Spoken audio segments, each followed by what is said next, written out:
investigated reported disturbance at Acer Plaza? 10-4 dispatcher. Verify address. That's Acer Plaza. Repeat, Acer Plaza.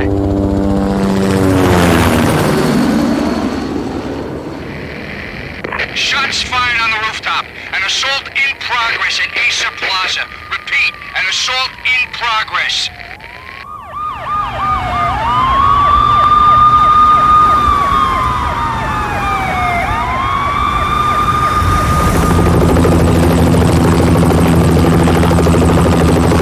It's a war zone down here. 1085 dispatcher. Need additional units. Additional units now. Officer in danger. Officer in danger. 10-5, please repeat. 10-5, all units, emergency. Officer in danger, Acer Plaza. Repeat, Acer Plaza, all units. They were all dead. The final gunshot was an exclamation mark to everything that had led to this point. I released my finger from the trigger, and then it was over. To make any kind of sense of it, I need to go back 3 years. Back to the night the pain started.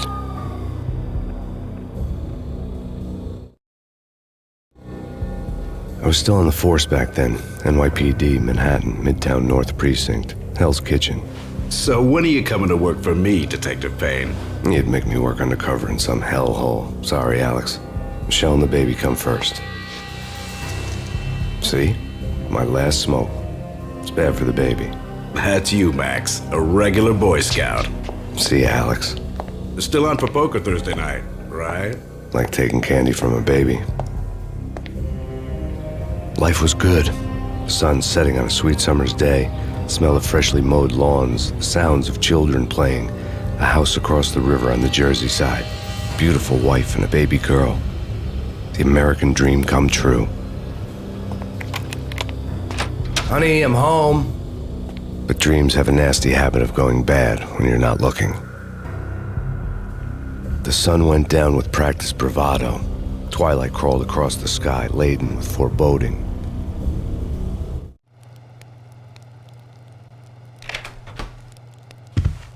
Michelle, honey, anybody home? I didn't like the way the show started. They'd given me the best seat in the house, front row center.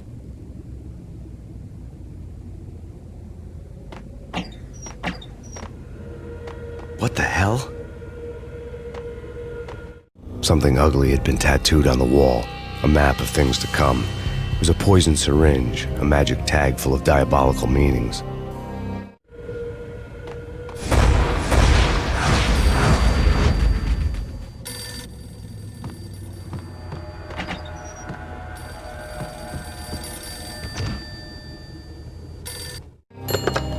Listen, someone's broken into my house. Call 911.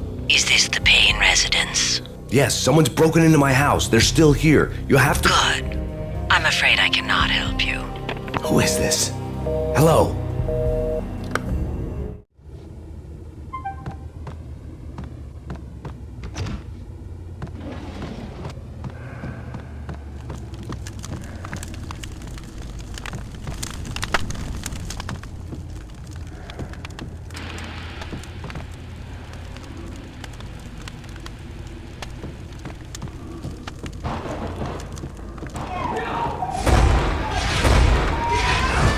Michelle!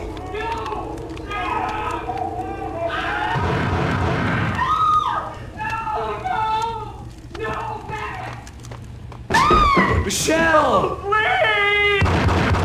I'm gonna hurt you! It's coming. Freeze! NYPD, drop it! Coming!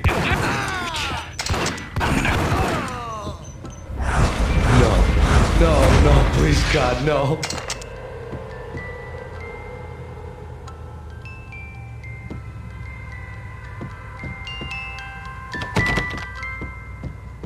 The flesh of fallen angels!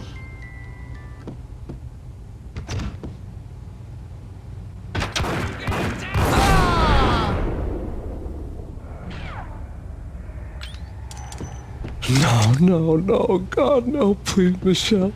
Oh, baby.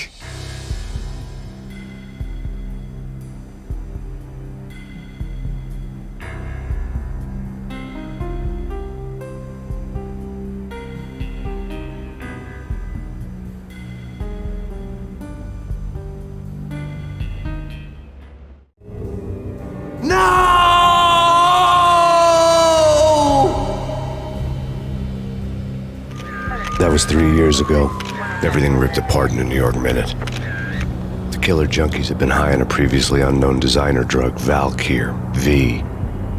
After the funeral, I told Alex I'd be transferring to the DEA. It took us 3 long years to get a break in the Valkyr case. Then, finally, 2 months ago, a dime dropper tipped us off that Jack Lupino, a mob boss in the Punchinello crime family, was trafficking. I went undercover, infiltrated the worst mafia family in New York. I came in from the cold and the dark. Outside the city was a cruel monster. I've been slowly working my way from the small time to the big fish, trying to get to the source of the drug. Alex and BB were my only contacts in the DEA, the only ones in this decrepit city who knew I was down here. BB here. Something urgent has come up with Jack Lupino. You need to meet with Alex immediately at the Roscoe Street station. I hadn't had a face-to-face with Alex since I'd gone undercover. Outside, the mercury was falling fast. It was colder than the devil's heart, raining ice pitchforks as if the heavens were ready to fall. Everyone was running for shelter like there was no tomorrow. It didn't get any better when I got to the subway.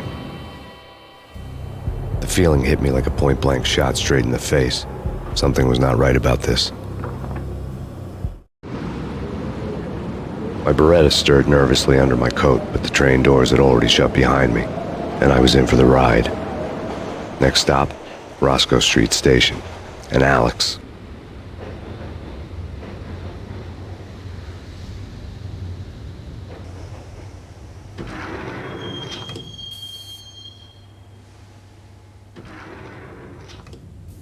The station was drenched in gloom. Alex was a ghost, nowhere to be seen.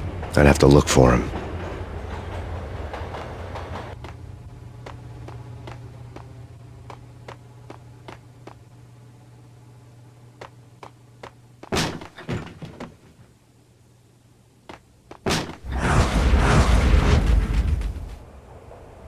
Death was in the air at Roscoe Street. I'd have to find Alex fast.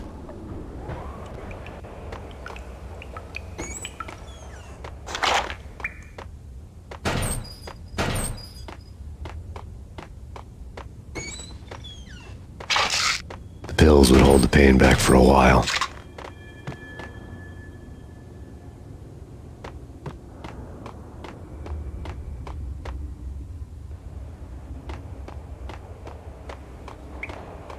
Wasn't Jake supposed to take care of this? He and Ricky were there, yeah.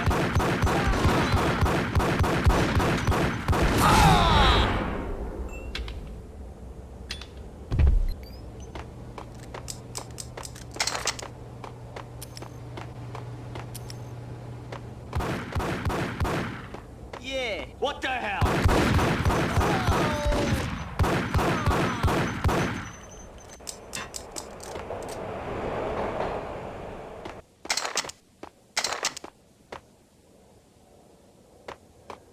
Yo, guys. Yo, guys.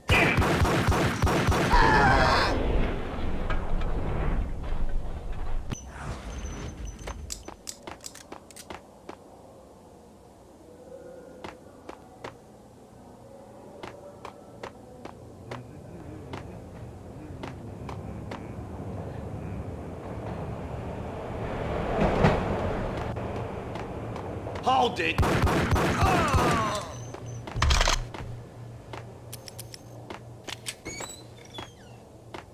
Sure. Yeah, really. Sure. Damn.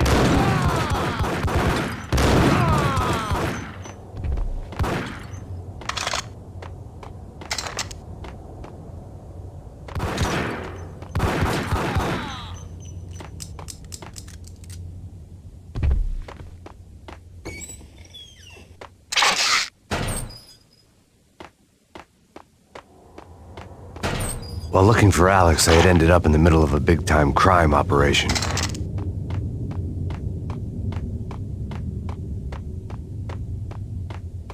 Hitting Roscoe Bank ain't... Hey, yeah.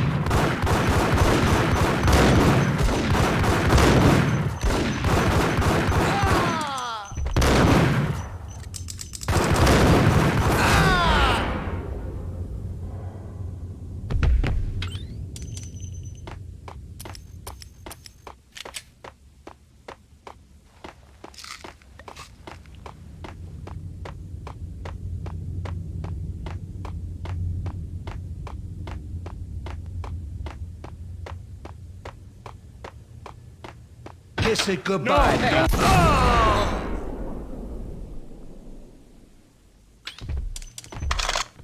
You saved me, man. What's going on here? A massacre. These armed thugs just appeared from nowhere. We need to get help. I can make the call from the control room 1 floor up. Can you take me there? Sure. Sounds good. Follow me.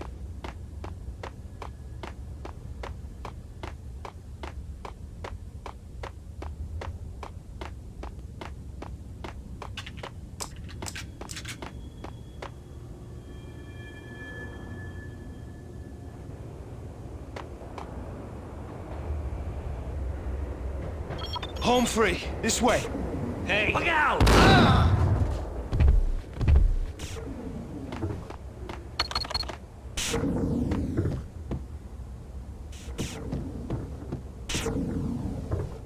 Whack the sucker!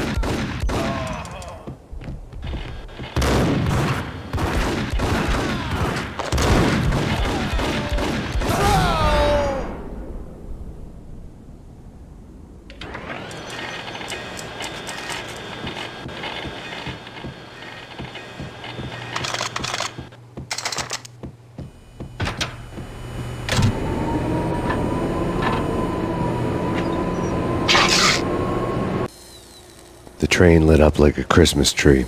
The power was back on.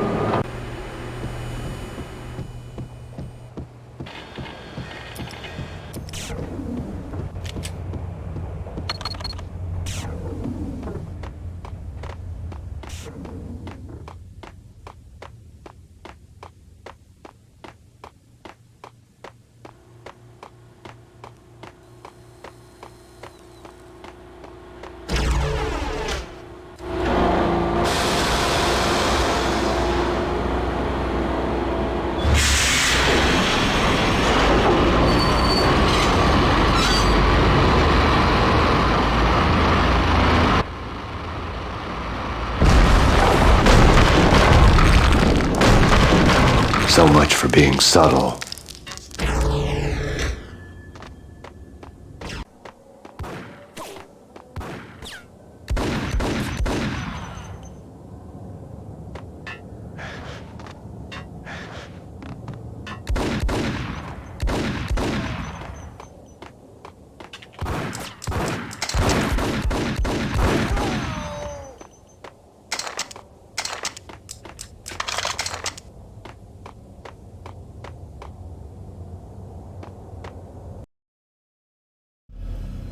The rusty door led to an abandoned part of the station, closed off since the early 40s.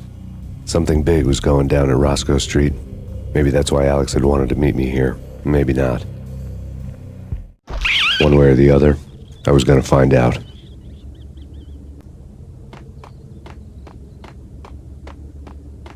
No way. Hey!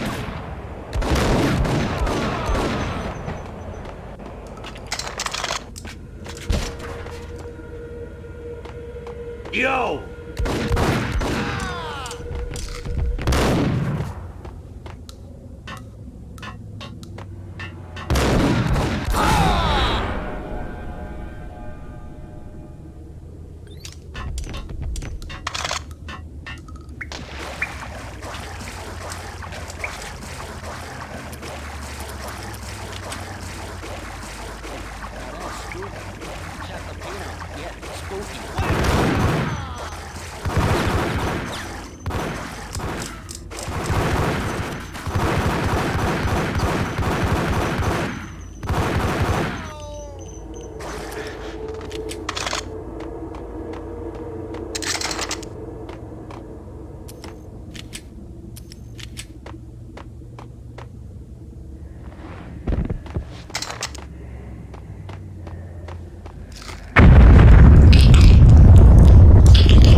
Whack the sucker!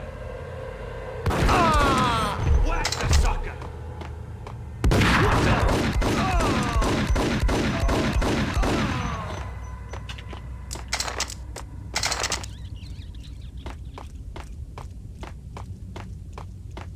Okay, fellas, the police are on their way. New York. Got him dead!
you, now live from the crime scene.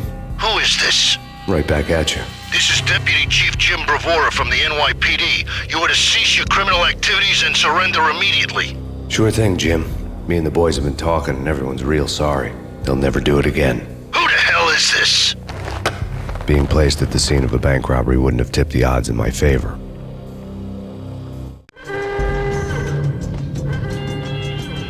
The bank robber's score lay on the table. The bank robbers have been after Acer Corporation bonds. The Acer success story had recently been on every channel and on the cover of every magazine.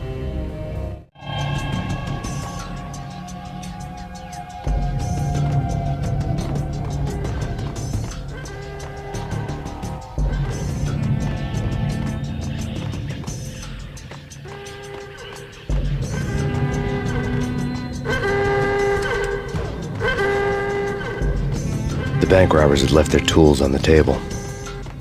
Judging by the detonators, the crooks had bought enough explosives to send Lady Liberty into orbit.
Hold it!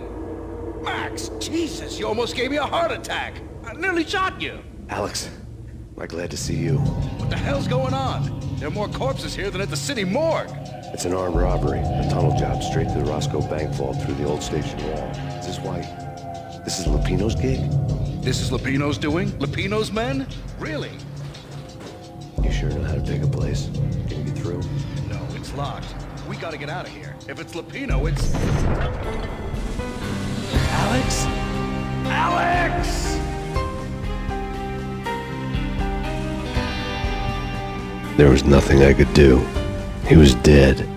I could tell by the empty, accusing stare of his eyes.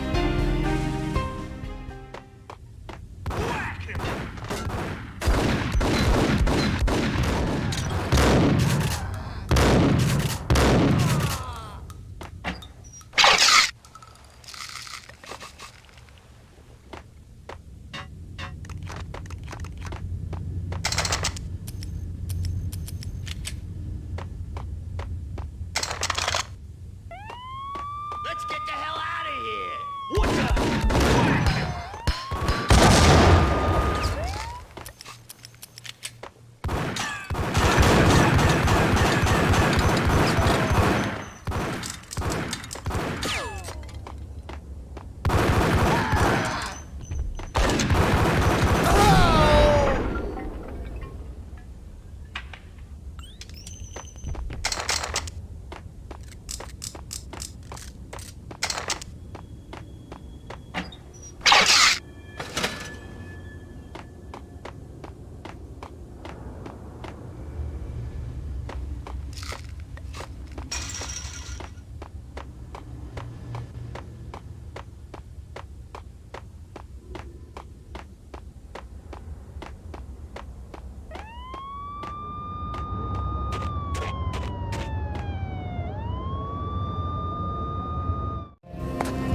Alex had kept me relatively sane for the past 3 years.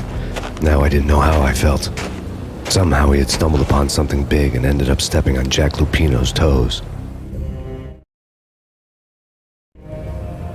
Lupino ran his racket of sex, drugs, and contract killings from a sleazy hotel in a slum block of tenements.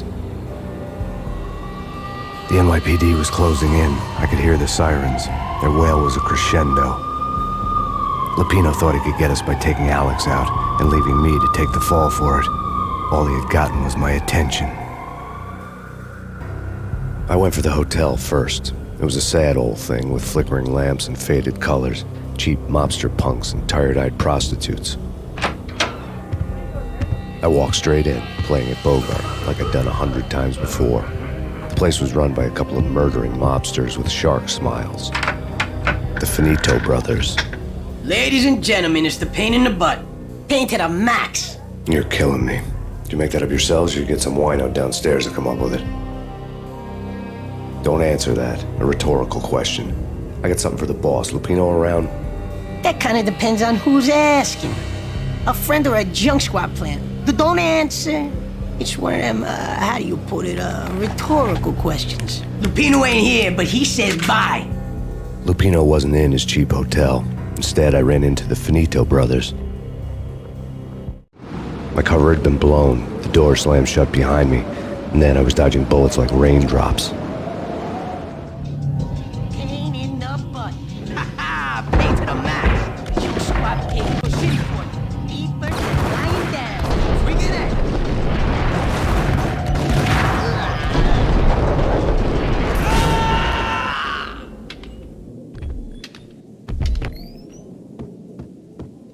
A letter on the desk caught my eye. Bosses! Everything all right? Bosses! Joey, Virgilio, you all right in there? They're not answering. Call the others.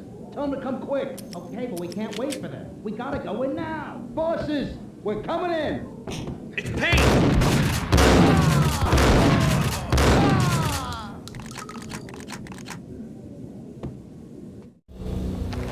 I had met Lupino only once. The gangster ran all his rackets through his right-hand man, Vinny Gagniti. Gagniti was a high-strung whiner on the verge of breaking apart, like an overamped Energizer bunny. He had the brains to run the business, but he lacked the balls, always falling short, taking his frustration out on underage addicts and call girls. The V deal goes down at your hotel. Jack's exact words, quote, "Vinny, you're in charge of this one," unquote. Rico Muerte's coming to see it through. Anything goes wrong and everybody's gonna get dead. Goes double for you. Treat this guy real good. Anything he wants, you give him. Don't screw this up or you're finito, finitos. A V deal meant added security, locked doors, and lots of nervous thugs with itchy trigger fingers. I'd seen nothing coming in, but that didn't mean it hadn't been there. Rico Muerte was a regular Kaiser Soze, a spook story told to keep the apes in line. 313. The Finitos had scribbled Muerte's room number on the note's margin.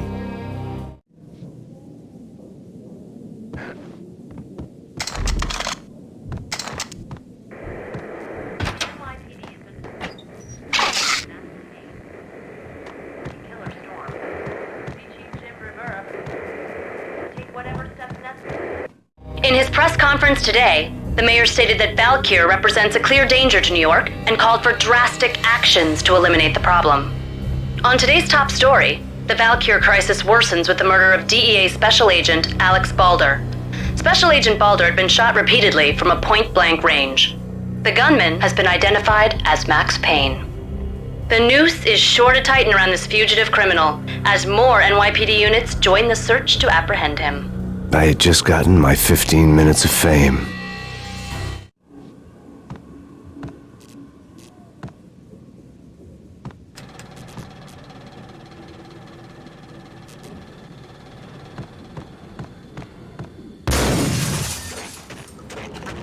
Yeah, something's wrong with the bosses. Payne's there and they're not answering. Let's go already. Payne's gonna pay in spades. What the hell?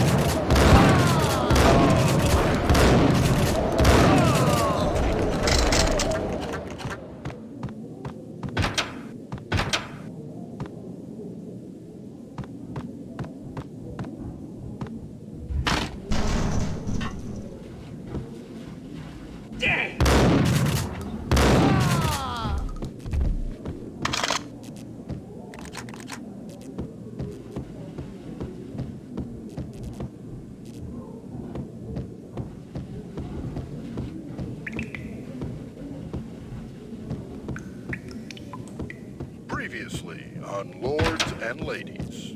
Lady Amelia, Marquis Valentine asks for an audience. Thank you, Lawrence. My lady. My lord. And now, an all-new episode of Lords and Ladies, brought to you in part by Acer Corporation. What the hell?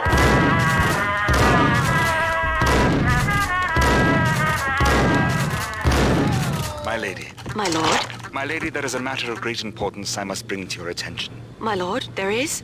Indeed, my lady, there is indeed. From the very first moment we met, upon that distant forest path, there has been sunlight in the autumn leaves blazing like the colors of your hair. Oh, my lord, you should not speak so. But my lady, I must. My lord, no! I forbid you. This cannot be. This must not be. But why, my love? Why? My lord, it is too dreadful. Do not V-head force me to junkies speak could go off without a warning. I had to be careful. No, I would rather die than not. Yes, my lord, we should both be dead, for this shame is too great for the living. It's whack! My lord, I am your long-lost sister.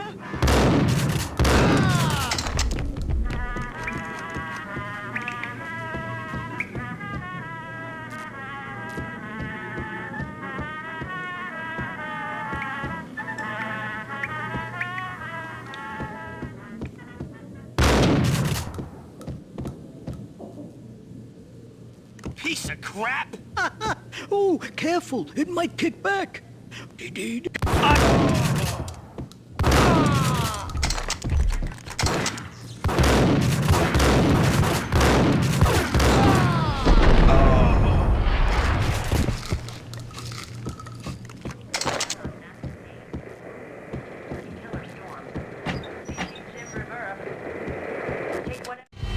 Tonight, the city's fight against the nightmare drug Valkyr took a turn for the worse, as DEA Special Agent Alex Balder was found brutally slain at the Roscoe Street subway station.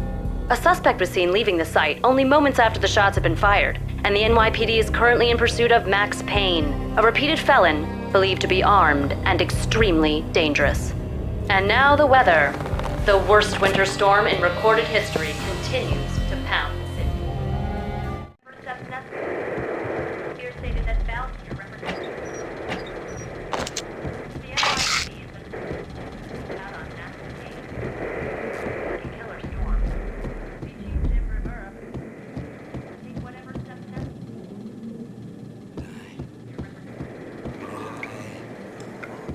Messy inside. Inside. The end. The end. You're gonna die. Whack!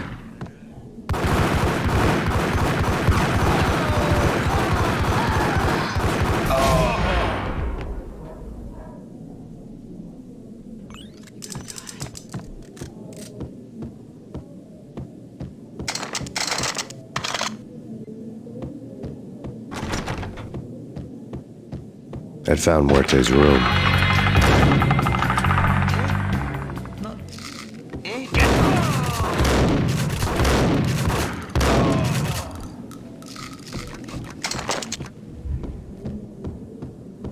Muerte had received a letter.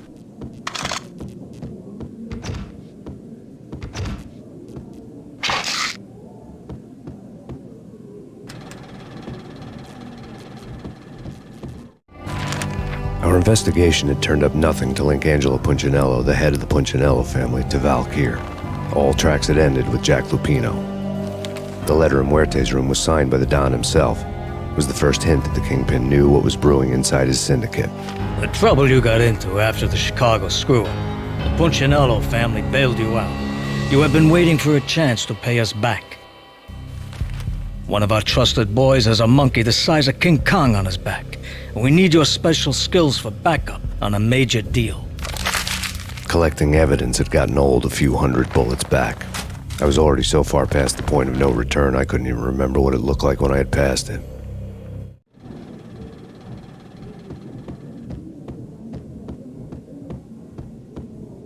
It's coming. It's coming. What the?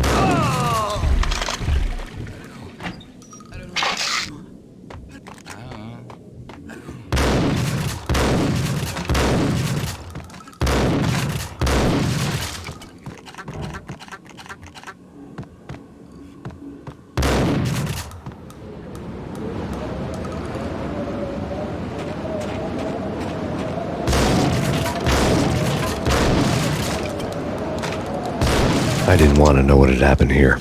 It was not a pretty sight.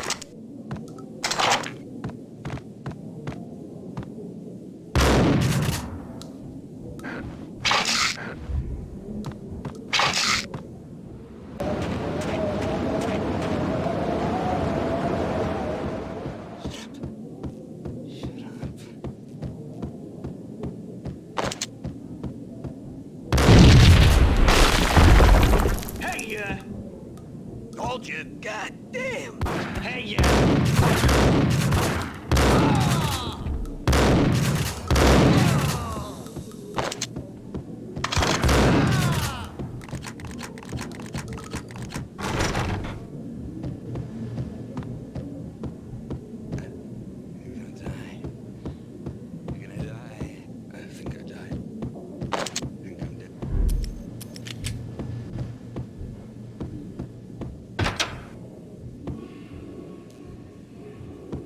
The hooker had left her diary on the table. The diary belonged to a hooker named Candy Dawn. The read would have made a vice cop blush. Had talks with the mystery hag over the phone again. Sent to the latest One-Eyed Alfred tape. As long as the hag keeps paying for the tapes, the old man could come every day for all I care. She had a nice sideline, making secret X-rated flicks of her clients and selling them to the highest bidder. It would get her killed if her V-fix for the day didn't do it first.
The old service elevator rumbled down to the bowels of Jack Lupino's hotel.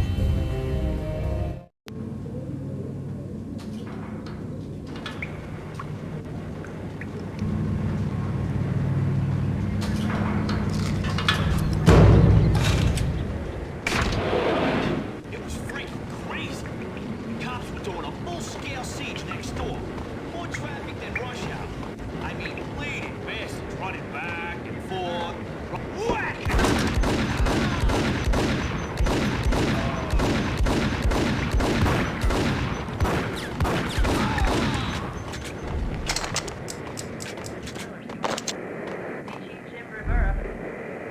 Take whatever steps necessary. Here stated that Valkyr represents the NYPD.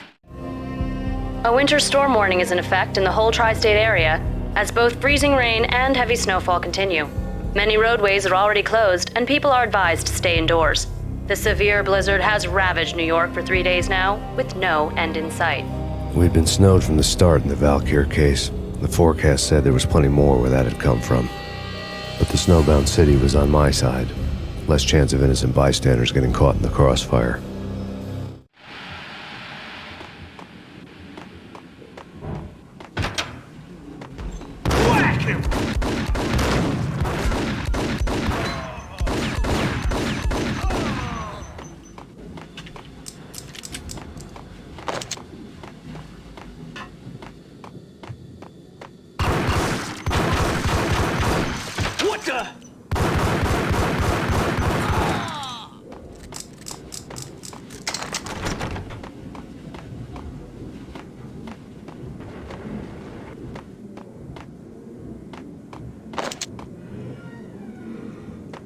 Exhibit number 1, a newspaper.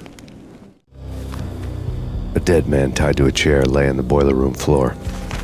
Captain Baseball Bat Boy has an unbeatable track record in superhero death matches. but a 6-pack of root beer gets me every time. The murder weapon was a baseball bat, now lying in a pool of drying blood next to a newspaper folded open on a Captain Baseball Bat Boy comic strip.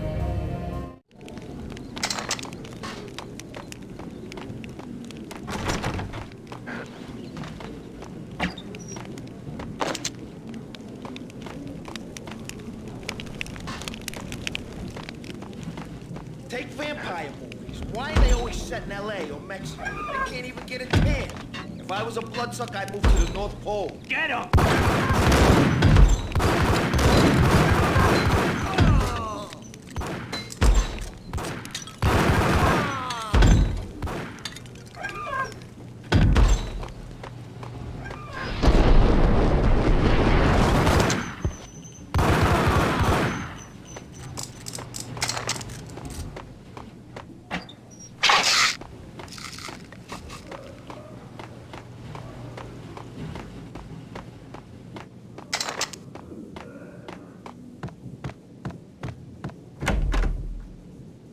Chill with the guns. Trust me, you don't want to piss Muerte off. Gentlemen, let's do business. Green for green. Tears of green-eyed angels. Amen.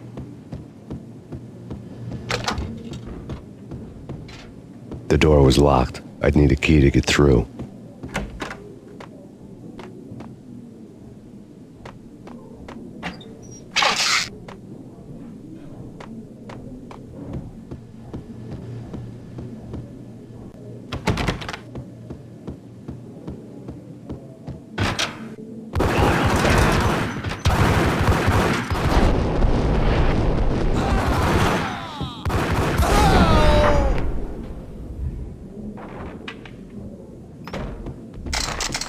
A lifetime ago, this would have gone down as a narcotics arrest.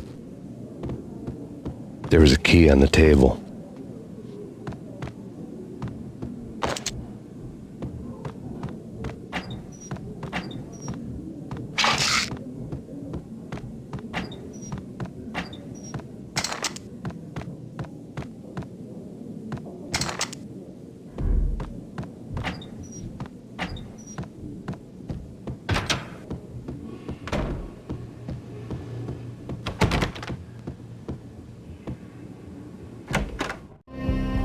Two mad dog killers, ready to murder each other. They step into the next room, and I'm thinking, now they're gonna do it. But no. They sit down in front of a TV and solve their differences with the Kung Fu fighting video game. I tell you, kid, I was so depressed, I strangled them both with the video game cables. Oh, Rico, you're so bad. I am, ain't I? Rico Muerte, big-time hustler. Who the hell? It's that cop. Muerte went for his gun. Do something.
The antique switchboard was still in use.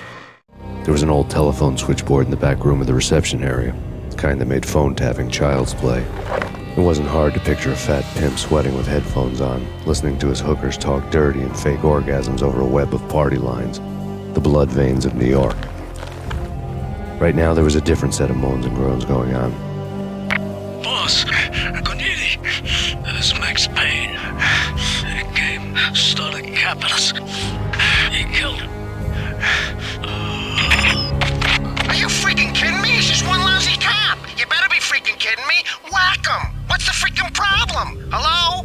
Answer me. Hello? The word was out.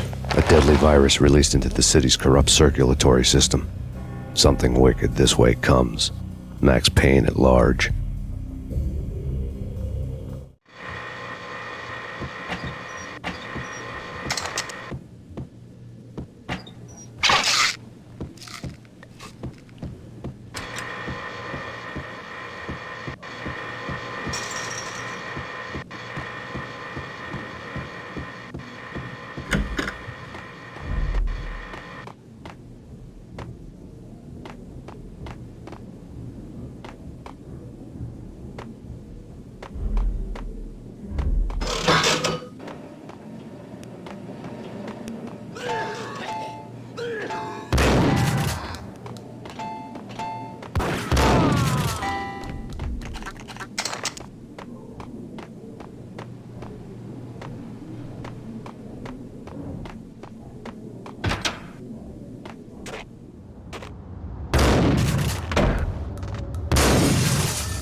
Turn around, walk away, blow town.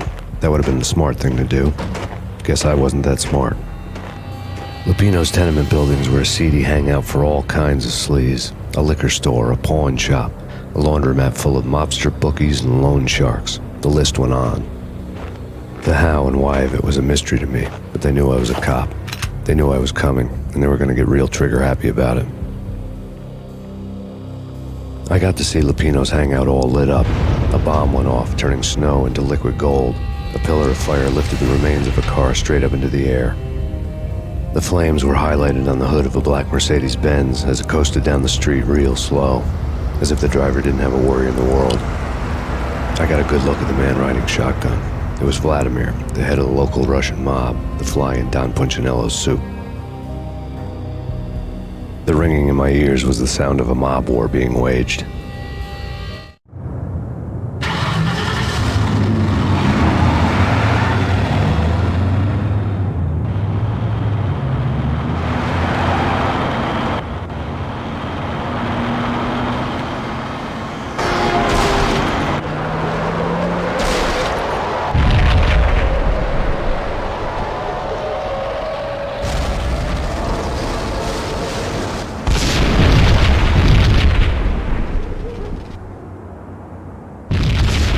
Another bomb exploded inside the closest slum building. It was a lucky break.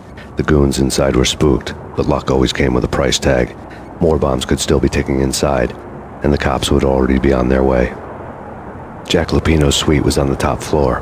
At least it used to be, before the explosive makeover.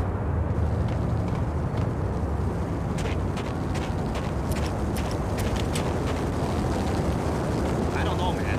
I don't know about this. Quit. Yo!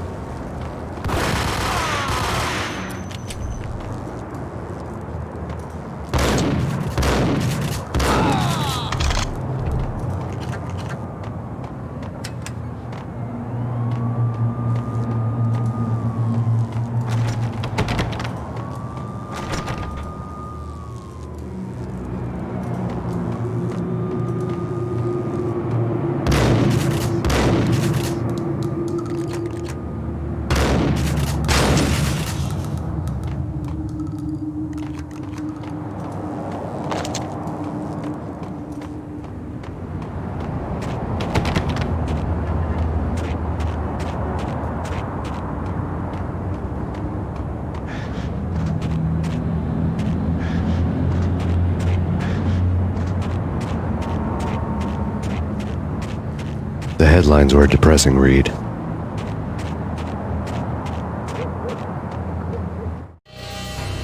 The headlines were screaming bloody murder. The storm was a screaming duet with the approaching prowl car sirens. It was all a scream when you were down for the count and wanted for murder.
The whole building was rigged with explosives.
A beaten-up phone in the entrance hall was ringing. It could have been just a junkie in need of a fix, but it turned out to be something more sinister than that. Am I speaking to Mr. Payne? Who wants to know? My name is Alfred Woden. You must hurry. The police are on their way. Tell me something I don't know. They know you're there. How? And what's it to you? I will contact you again. The cops arrived, sirens singing in the off-key harmony of a manic-depressive choir. I had a few minutes while the SWAT team would go through their usual routine. By the time they busted in, I needed to be long gone. Max Payne, this is Deputy Chief Jim Bravura from the NYPD. Drop your weapons and come out with your hands above your head.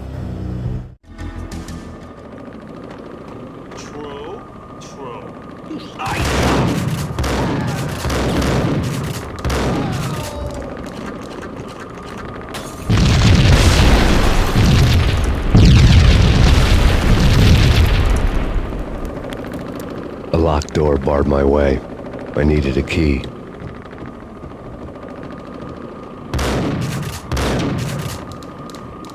Someone had left a letter on the counter. Suddenly it all made sense. The bombs, the Russian mob boss making an appearance in person. Gognitti was his usual self, all talk and no walk. After our hit, the Russian has only a couple of guns left and they can be bought. There's no freaking way he has the guts to try anything after that. As it turned out, the Russian had plenty of guts. One thing you could count on, you push a man too far and sooner or later he'd start pushing back. Max Payne, this is your final warning. Surrender or we'll be forced to take action. Don't make us come and get you.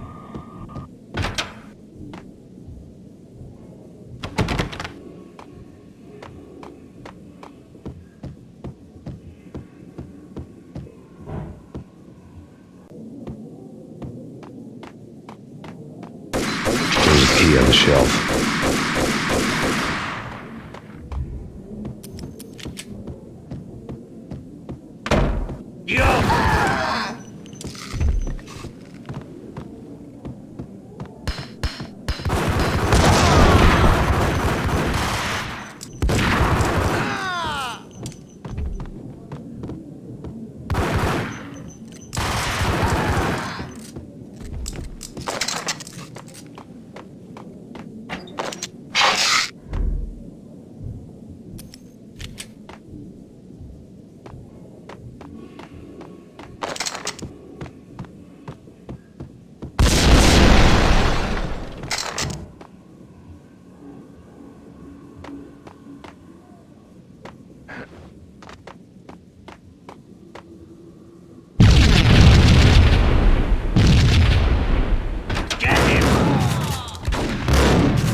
The bombs had destroyed all the stairs up to Lupino's office. The alternate route led there by way of adjoining rooftops.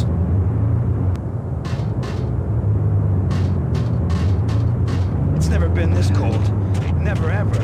It's like the sky's falling. Yes, sir. It's the end of the world as we know it. And I don't feel fine. To get to the roof, I'd need to get to the elevator through the locked door up ahead.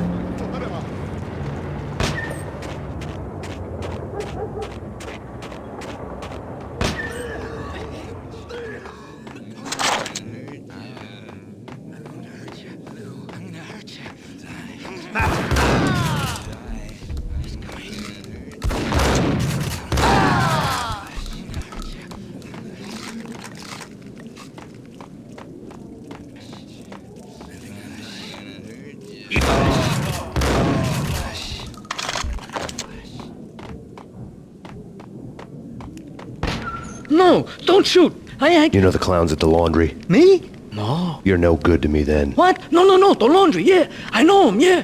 Get me in there. Okay.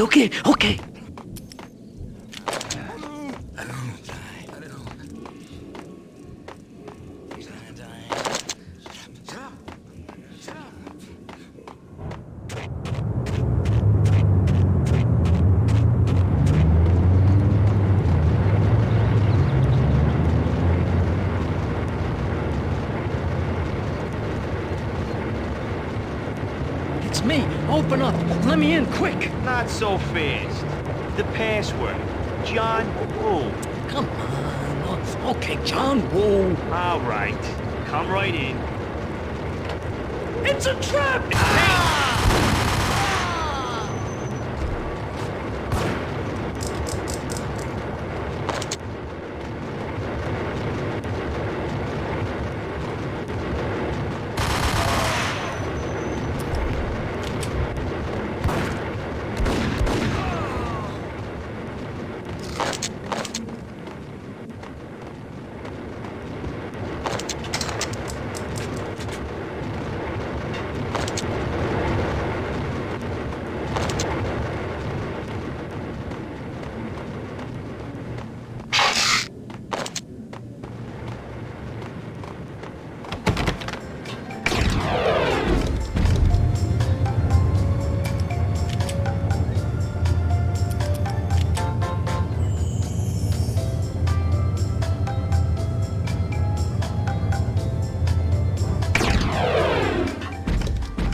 New York City is in crisis tonight, with reports of Valkyr-related gang war in the streets of the Bronx. Apparently, Max Payne, wanted for questioning in connection with the slaying of a DEA special agent earlier tonight, is waging a one-man war against his former partners in crime. Among the listed casualties so far are notorious mafia members Joey and Virgilio Finito, as well as Rico Muerte, himself a fugitive from the law, and a suspect for several murders in the Chicago area. The NYPD has been placed on full alert. A citywide APB has been put out on Max Payne. Deputy Chief Jim Bravura has promised to take whatever steps necessary to bring him to justice. What those steps may be remains to be seen. For NYCNN TV News, this is Kira Silver.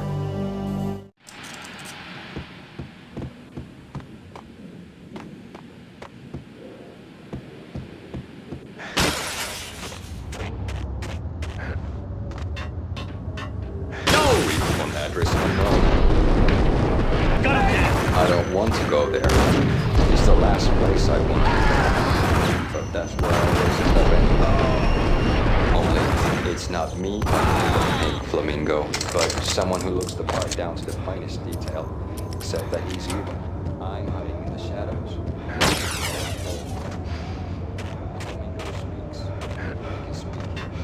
It says...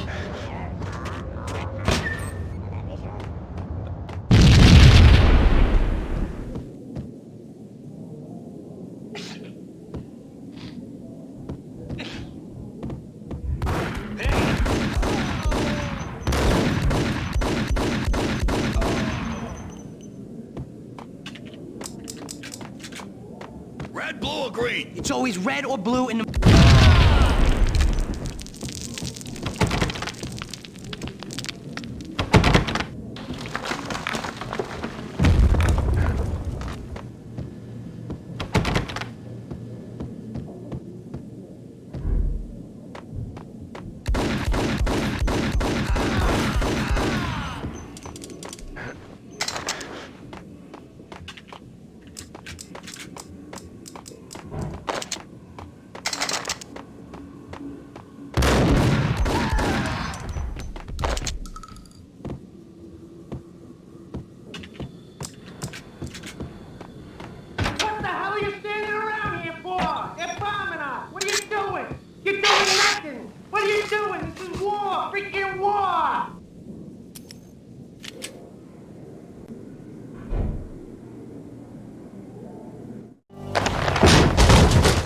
Vinny Gognitti, just the man I've been killing to see. Payne?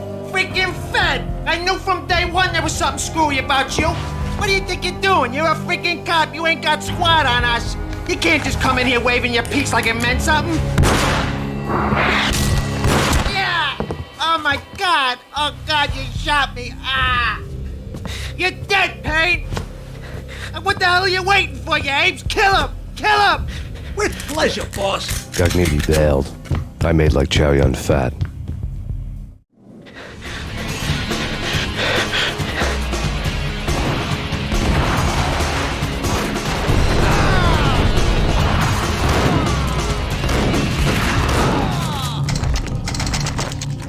A crumpled letter lay on Gognitti's desk.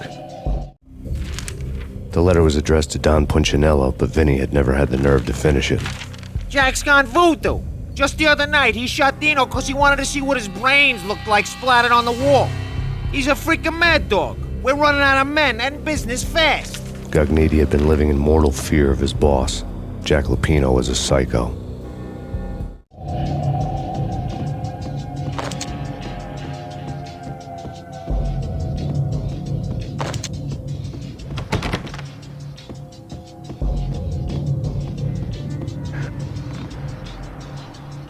Vinny Gognitti was running scared. He could run, but with a bullet in his stomach like a broken bottle of Tabasco, he was quickly running out of time. He knew where his boss was, and I wanted to square things up with Jack Lupino. Gognitti would be moving fast. I don't know about angels, but it's fear that gives men wings.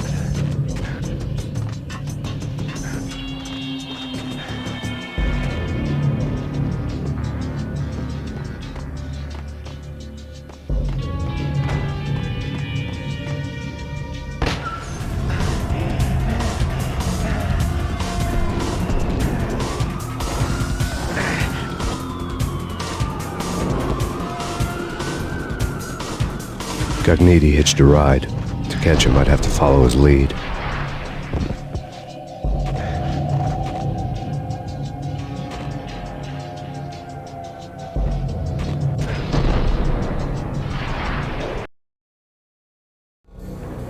This was my second train ride of the night. The way it started didn't promise anything better than the last one. Freezing wind tearing at my face like sandpaper and razors, ice hard and slick under my hands and feet. And somewhere in the background, the wail of sirens, the city howling after me. New York sped by in fast forward. Dark rooftop water towers and a dead forest of antennas and chimneys, all a blur. When the train he was riding slowed down, Gognitti made his move.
It's Payne! He's coming down the stairs! Shoot the bastard! Okay, boss, you got it. No problem. All right.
Max Payne has nowhere left to go. We are very close to capturing him. You'll get a full statement then.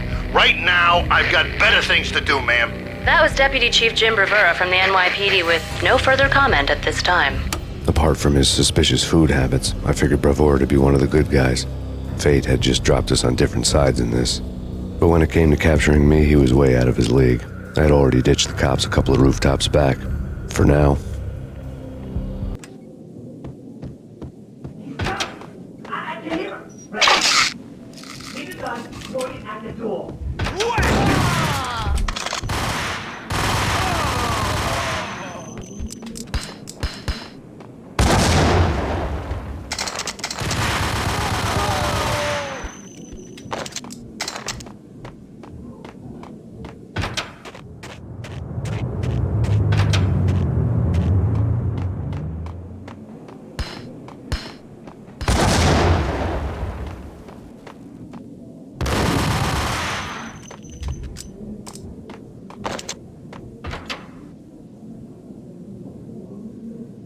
Open, goddammit!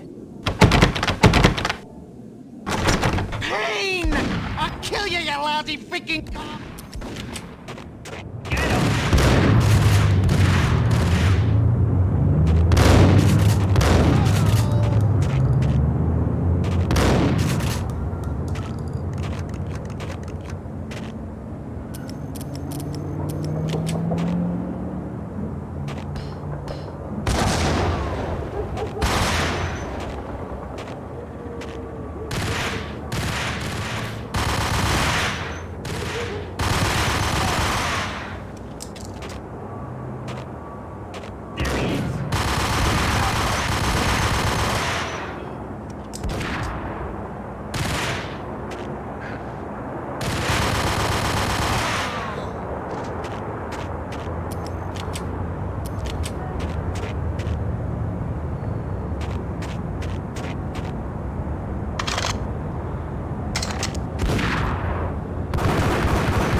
Gagniti ran out of steam in a dead-end alley with steam boiling out of the sewer grates like all the fires of hell were burning high beneath us.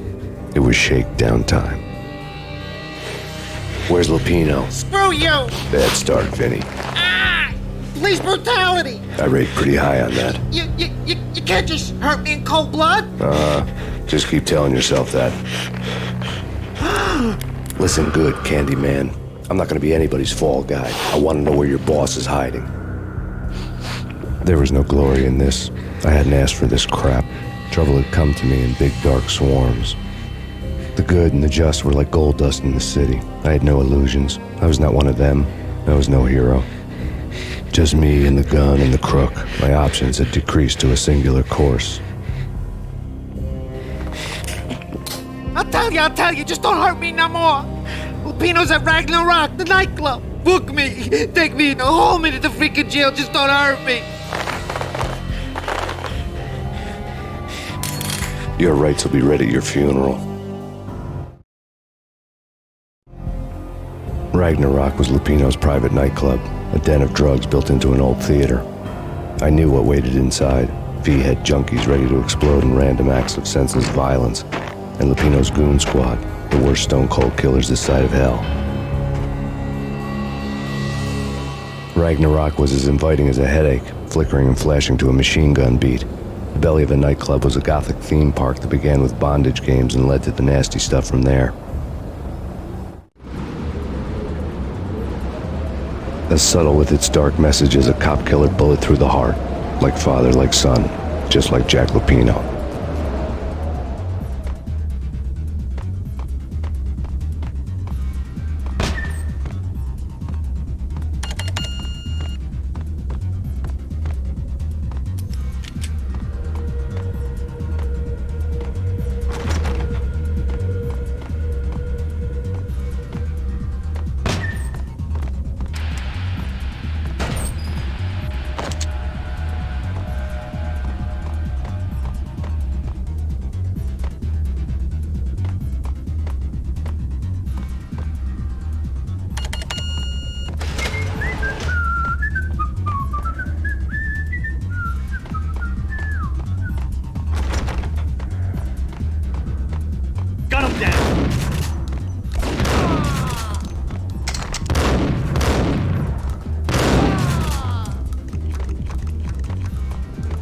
The book had never been a bestseller. Given the setting, I was surprised to find that somebody had been passing time reading. The paperback was entitled The Age of Murder and Storm. The blurb on the back mentioned Norse mythos and Ragnarok, the end of a Viking world with a terrible winter that covered the earth in ice, when vile crimes were rampant and all humanity lost. I could see how somebody impressionable might get it into their head that we were at the end of time. I was also beginning to see what the nightclub and its owner were all about.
Books on the occult had been piled on the table.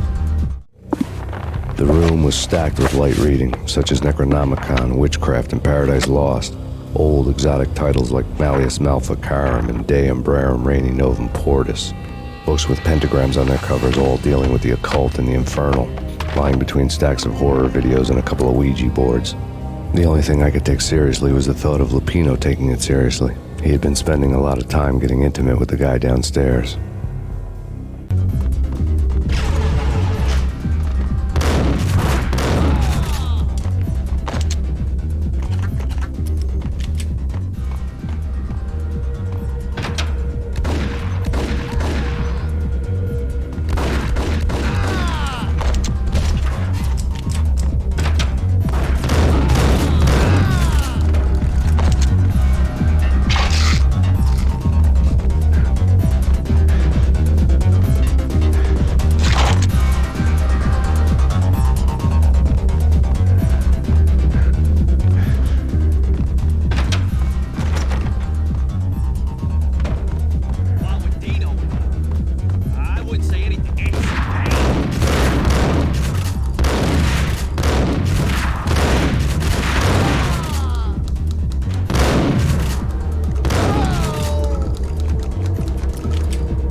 Karaoke never was my scene.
The backstage area led to Lupino's inner sanctum. The hot air inside was like an invisible wall, thick with incense and something else, a sickly sweet smell that made you gag. This was the rotten core of the Big Apple. Lupino lurked somewhere ahead, like a spider at the center of his web, waiting. The vapors in the air started to make my head swim. Torn pieces of a letter lay scattered on the sofa.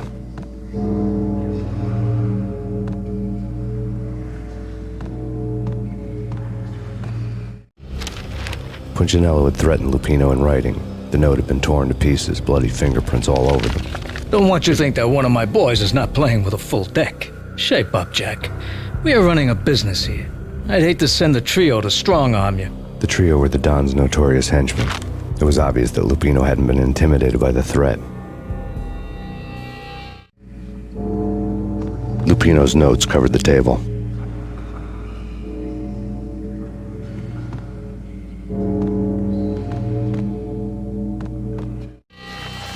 Jack Lupino was crazy, all right.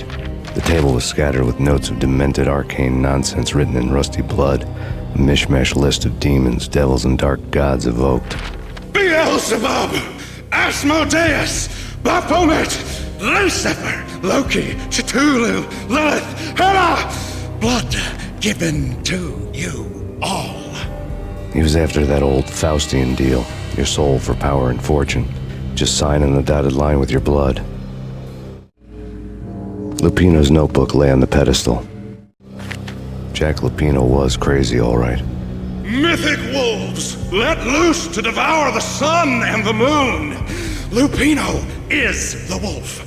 I'm Mr. Beast, the big bad Fenris wolf. I'm the end of the world man, wearing the flesh of fallen angels. After Y2K, the end of the world had become a cliché. But who was I to talk? A brooding underdog avenger alone against an empire of evil, out to right a grave injustice. Everything was subjective. There were only personal apocalypses. Nothing is a cliché when it's happening to you. The flesh of fallen angels! Come to me all! Astaroth, Beelzebub, Asmodeus, Baphomet, Lucifer, Loki, Satan, Cthulhu, Lilith, Hela! Blood to you all! Secret, living under the skin of reality. I've seen it. The corruption of flesh.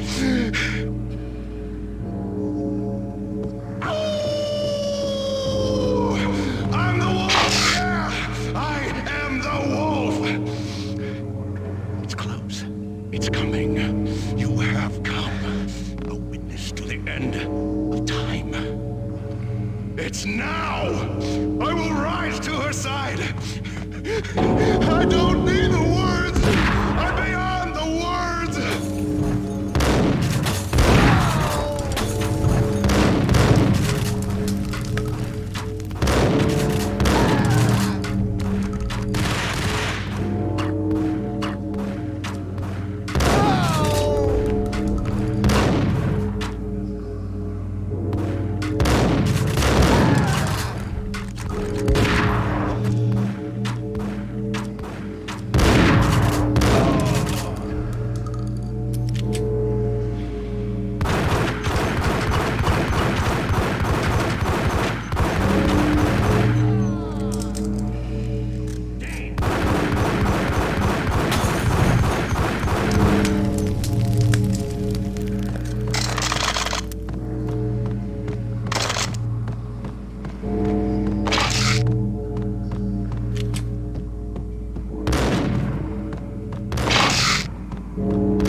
I had known there'd have to be a catch in it somewhere, and this one was the Empire State Building of catches.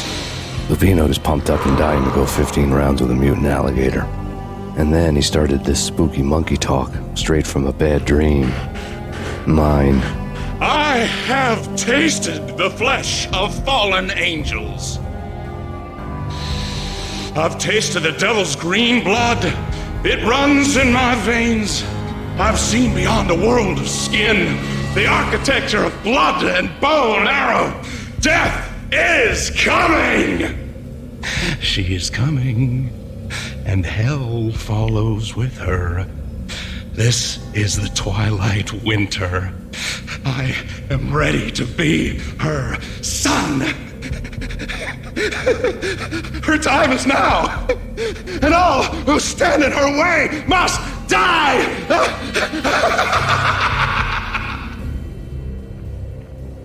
Die! You'll die! You'll die! Now! All die!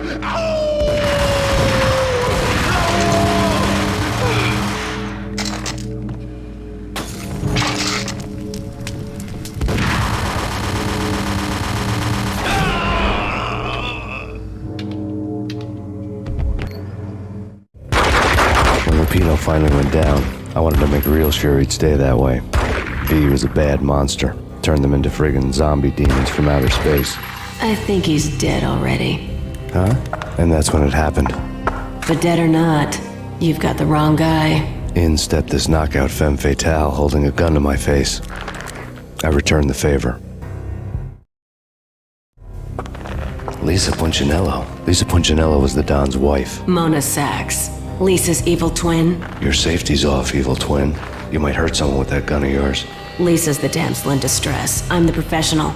I'd blow you away without batting an eye. Sure, and you can check out my credentials splattered all over this joint. Jack couldn't have framed you, not the state he was in. We're after the same slime bag. Angelo Punchinello's the one who murdered your friend and framed you with it. You know this for a fact. I've got my sources. I don't have a clue these days. I just shoot them as they come. Who put a contract on the Archfiend? This one's mine. I hate the guts of that sadistic wife-beater. Why not pool our bullets for this one? I thought you'd never ask. My finger was starting to twitch. How do you like your whiskey? I'm easy, as long as you don't try to slip me a Mickey. You're a real angel, Max. It was good stuff. Tasted sweet as honey going down. Nothing personal. Can't risk you going berserk and getting Lisa killed.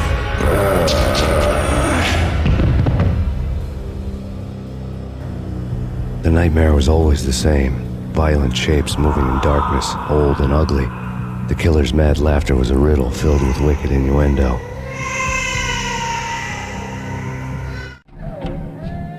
Somewhere, the baby was crying.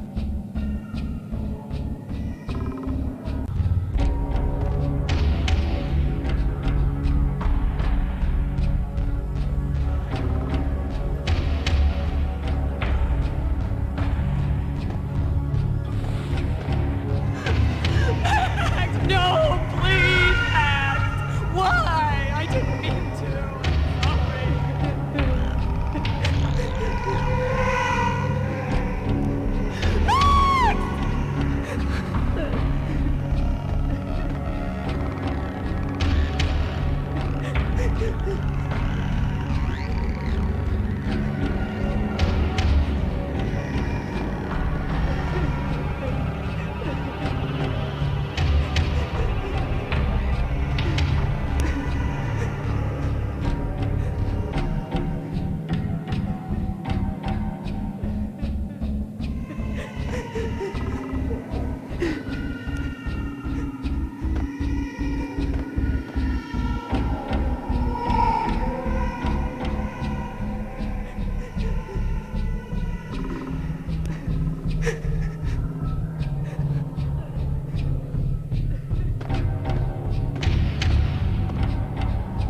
Should have known it when we found you snoring next to Lupino's corpse.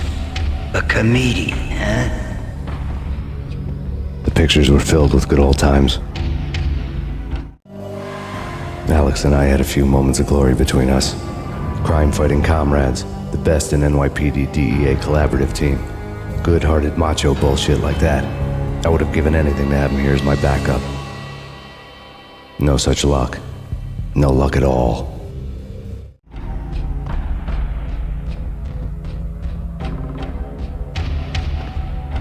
Michelle looked at me from the photo. The Payne family. Happiness captured in a Polaroid moment. I had thought it would last forever. Till death do us part. I didn't want to think about it. As long as I didn't, it could never happen. But I had broken my own rule. The thought had already slipped in. Fear was rusty needles poking at my brain. Cold and scaly, it slithered down my chest.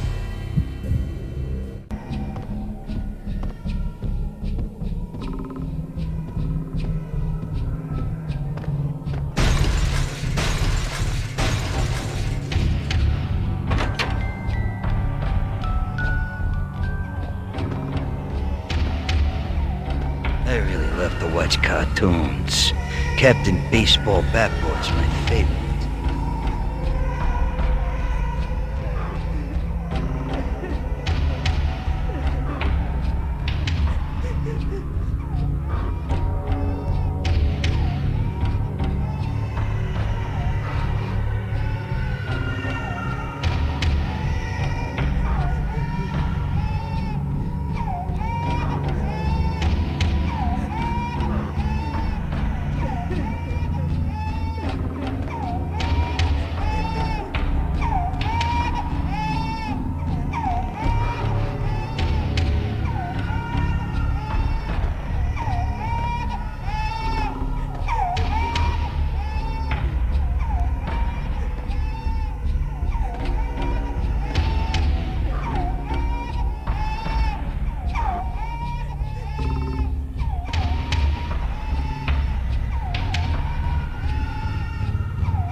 No, please God, no.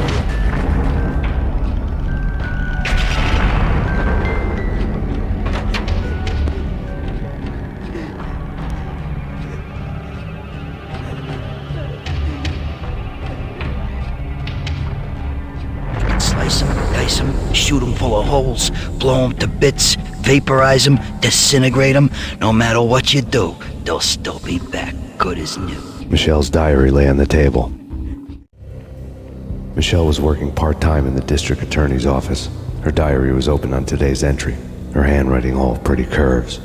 An army dossier found its way to my desk yesterday. Valhalla? Isn't that a Norse myth? Something about Vikings? I tried to tell Max about it, but he was busy, that cute frown on his brow. Guess it's nothing, just a mix-up at the courier service. From now on, I would always find time for her. It was a hollow promise. Too little, too late.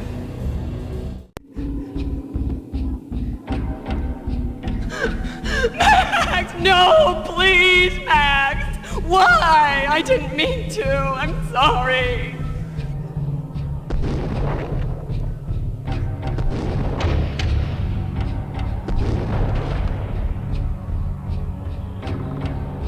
Murderer! You killed her!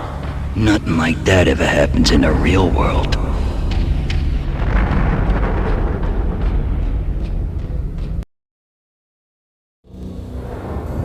I woke up in a bad dream.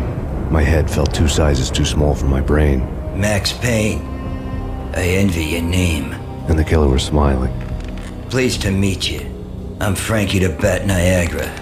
Niagara, as in you cry a lot?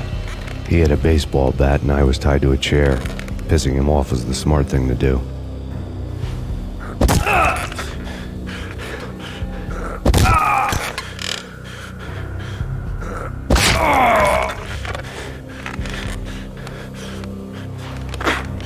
Nothing wrong with a little laugh now and then.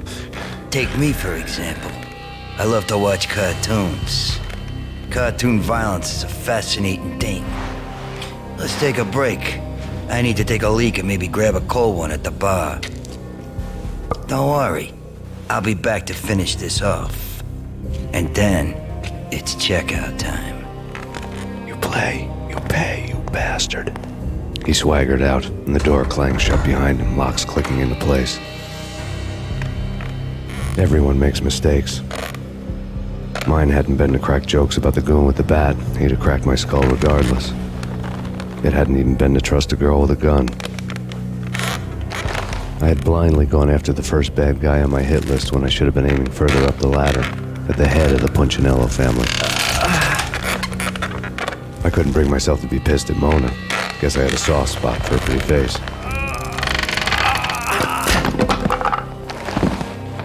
But when somebody decides to play baseball with your head, you tend to get sore. They had dragged me back to the basement of Lupino's hotel. I was beaten, bruised, and blue. I felt like the chair I had broken to get free.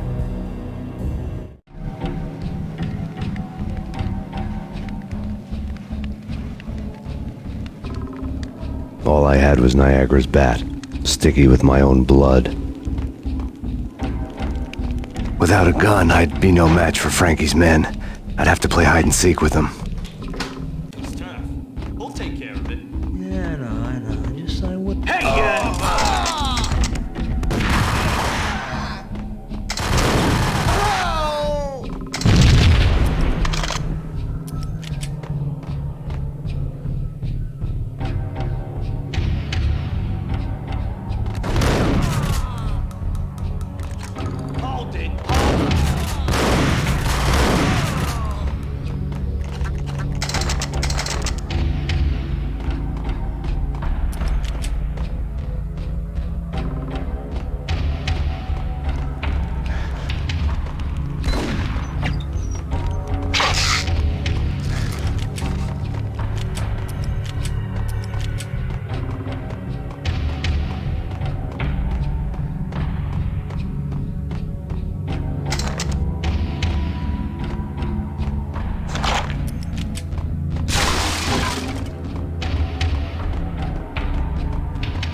Another newspaper caption for a murder scene.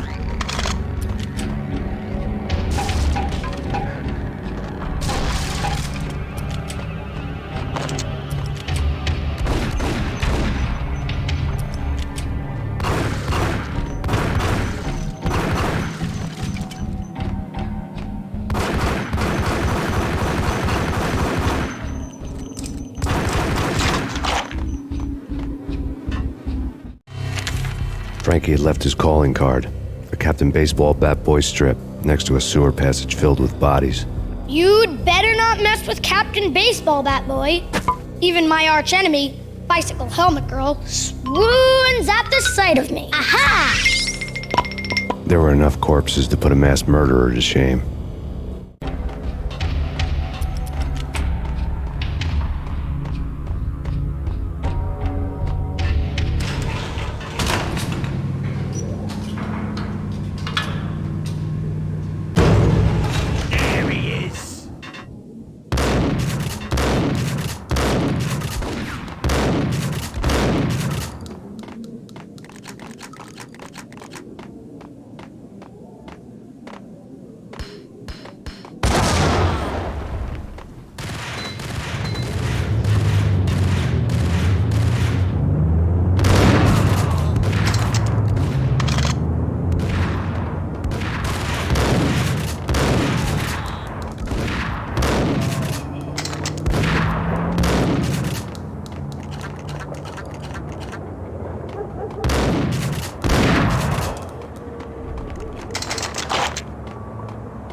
were fast going from bad to worse. The men in blue had come and gone. They had decorated the place with chalk outlines and tied it together with yellow tape. The cops who had stayed behind were dead. Frankie, his boys, and I had the place all for ourselves. Just forget about it. Just forget about it. Hey, just forget about it. That crazy witch, you should have heard her. She was a real scream when the boys caught her trying to cap the Don. Oh, that's friggin' bad. To the trio? That's even worse than what Frankie's doing to that poor bastard downstairs. She's gonna take a long time to die. The mobster muscle on the phone was talking about Mona. Punchinello's trio were nothing but bad news.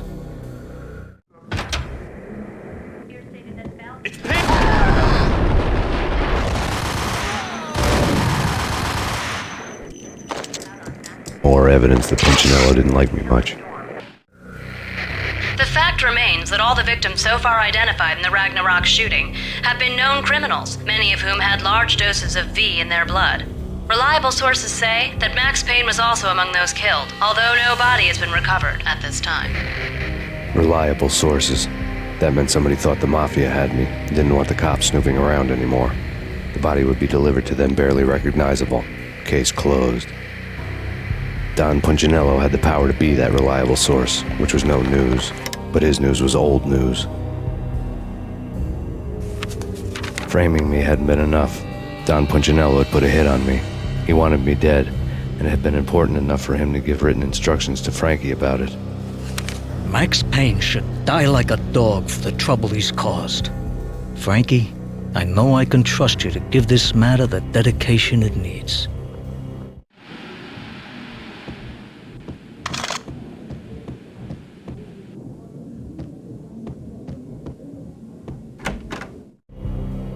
The hotel bar was fast developing quite a history. True to his words, Frankie was there, having a beer. Jesus Christ. How the hell did you get loose? Got bored waiting. Thought, what the hell, we could just as well finish this here.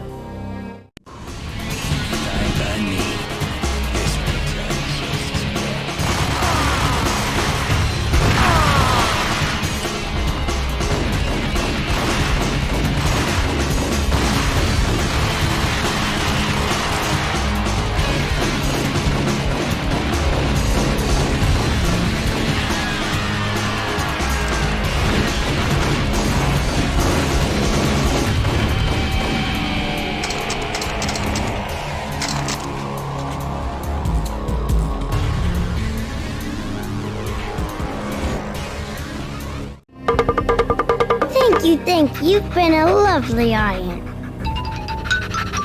Had enough? I don't play with girls anyway. Unfair! I spotted the tail as soon as I left the hotel. A big black Mercedes. I'd seen the car before. That time it had heralded impressive explosions. Vladimir was back. Bang! You're dead, Max Payne. I might have laughed if I remembered how. What's this supposed to be? Cops and robbers? Look, you want something with me? Get in line. Peace, man. Relax. You know you are a real news item. Armed and dangerous. I am going to make you an offer you can't refuse. I've always wanted to say that. It's a bum rap. I've been framed. That's a moot point. Whatever you did or did not do, I'm sure you had good reason for doing it. Want to hear me out? I'm listening. Punchinello messing with V is bad for business all around. But that's not all. There is this guy, Boris Dime, used to pull jobs for me. He's the captain of the cargo ship Charon. Now the bastard turncoat has gone over to the other side, Punchinello's. The ship's loaded with high-res hardware, guns, my business. If Punchinello gets hold of that cargo, he's won and I have lost. And you'll have your work cut out for you. If you want to get to Punchinello, you will need heavy-duty persuaders. I am just the man to get them for you. Change the ship back under my flag, maybe pop 2 in the traitor Dime's head while you're at it. You'll get enough guns to start the apocalypse. You in or out? Let's get this show on the road. Vladimir was one of those old-time bad guys with honor and morals, which made him almost one of the good guys. None of us was a saint. The Brooklyn riverfront was a maze of rusty containers, sharp-boned cranes looming up from the snowstorm. On a night like this, you couldn't help but think of the dark army of dead men sleeping with the fishes, cement shoes in line. No Minotaur lurked in this labyrinth, but somewhere out there, on the clanking deck of his carburetor, the skipper of the Chiron was waiting, like the ferryman in the river Styx.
I doubted the letter was a receipt.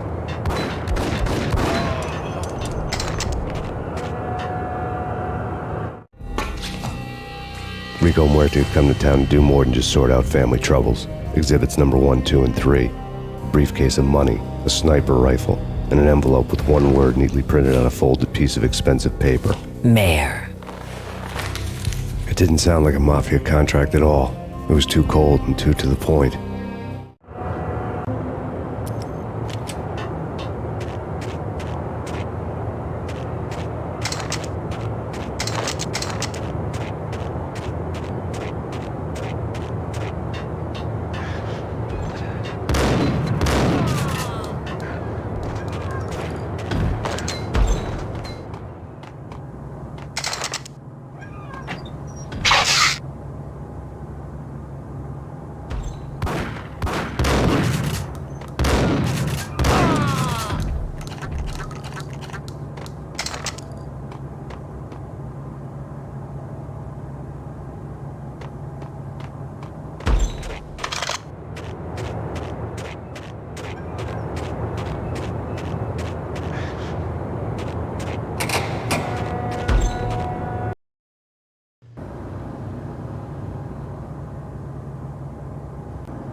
I had found Boris Dime's ship.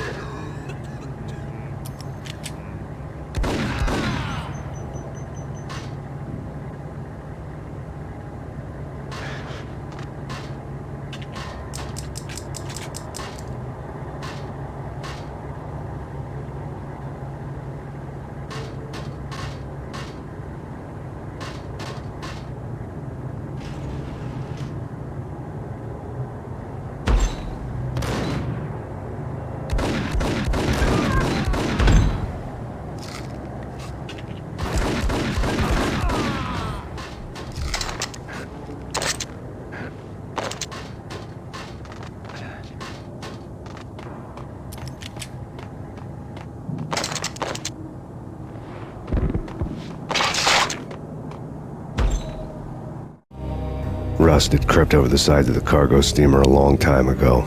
Boris Dime would be on board. I'd have to smoke half of his crew to even get near the gangplank. The guns were probably being kept in the hold, buried amidst the rats and oily water.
Angie, tell me, how much did Dime cost you?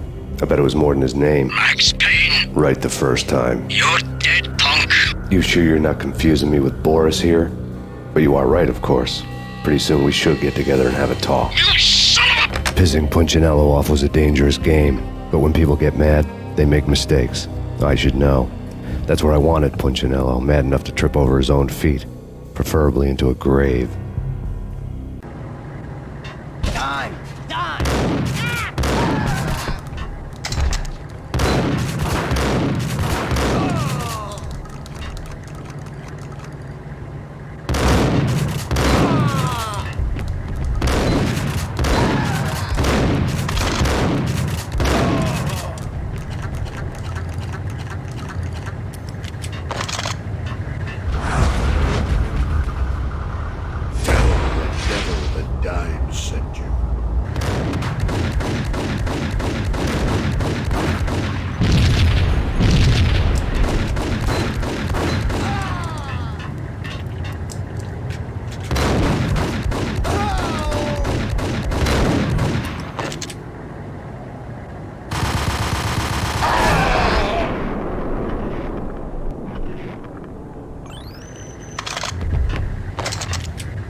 Anybody who says different is calling me a liar. Glad of you here.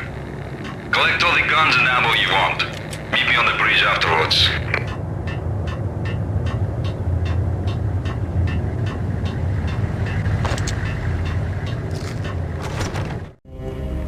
Did you get everything you need? Check.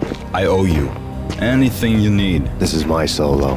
When I'm through, Punchinello won't be anybody's problem anymore. Clear as vodka. But anytime you get between a rock and a hard place, just whistle. This could be the beginning of a beautiful friendship. You really get a bang out of this big-time gangster act, don't you? Even with all this firepower, I figured I couldn't get to Punchinello at his manor. I could only hope that he wouldn't pass a chance to hear me beg to see he's won. This is Max Payne. I want to cut a deal. That's what everybody keeps telling me. I got your ship and her cargo. I want to meet. No pain, no gain. Capiche? You know my restaurant? Yeah, I know it. 1 hour. Punchinello's restaurant had seen better days.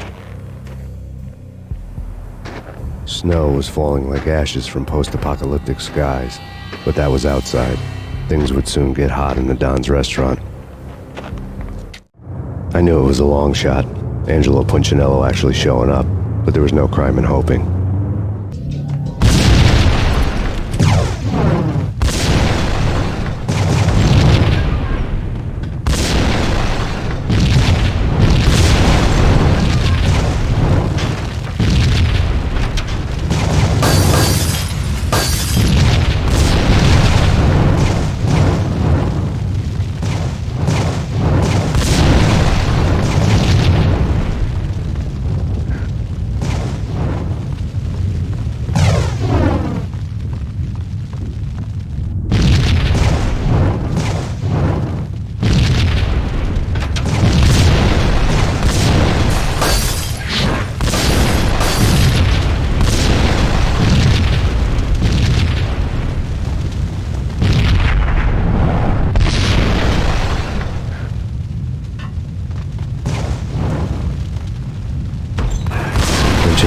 Burning to get me. The feeling was mutual. He was trying to put out my flames with gasoline.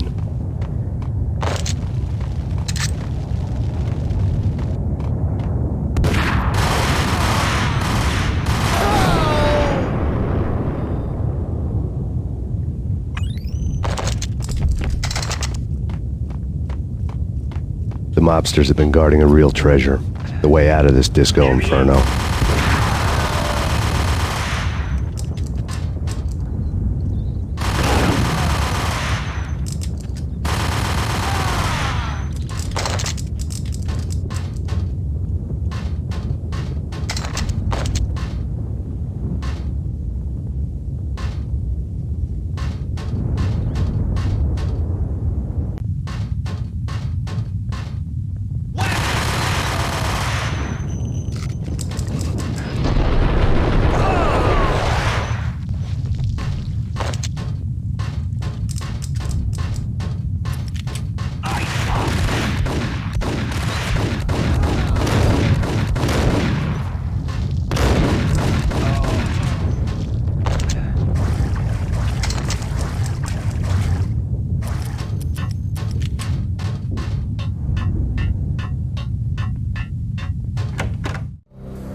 Vlad had seen my smoke signals.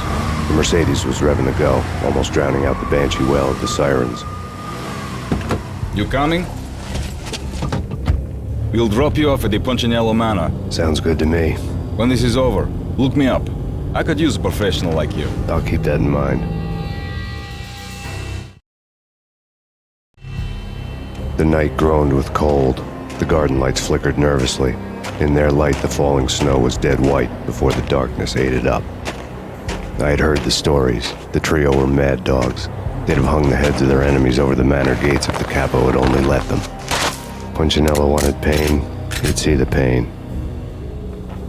The trick in my situation was that there was no trick, no matter what the movies tell you. No rules, no secret mantra, no roadmap. It wasn't about how smart or how good you were. It was chaos and luck. And anyone who thought different was a fool. All you could do was to hang on madly, as long and as hard as you could. Someone had graciously left the back door open for me and killed the guards. My money was on Mona. I knew the trio would be standing between me and Punchinello. I had read their rap sheets, thick as phone books. No one would be walking out of here alive. The numbing cold of the broken night had followed me in.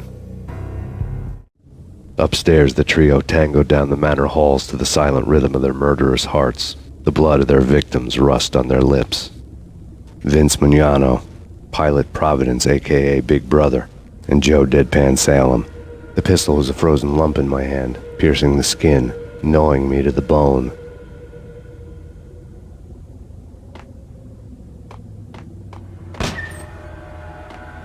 In death, the thug had been promoted to messenger. Someone hadn't enjoyed the Don's hospitality. Someone with a flair for the dramatic. Someone who had let herself out of a locked cell and past a couple of armed guards. My thoughts were on Mona again. I could only hope she was a good enough gambler to walk away while she was still winning, before she'd run into the trio.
It didn't take me long to run into the trio. The word on Lisa Punchinello was that she was a bit of a witch. The tarot cards on the kitchen table fit the picture. They weren't my kind of cards, but I was willing to take a crack at the hand Mrs. Punchinello had dealt. The first card was the Tower. Maybe that was supposed to be the Manor. It got easy after that. The devil was the master of the house, and death was me, coming for him.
was too late for her.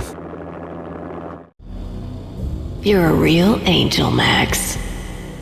I couldn't tell whether it was Mona or her sister. The body was a mess. The sick bastard had really gotten a kick out of it. Seeing her lying there got me thinking about another woman's body on another bed. Got me thinking about a fallen cradle.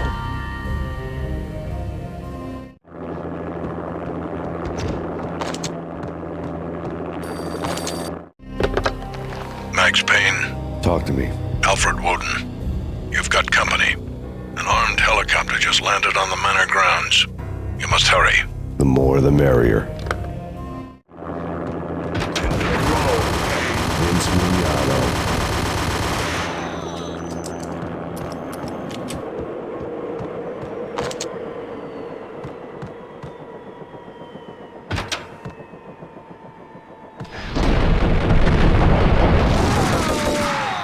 Punchinello's trio was done for.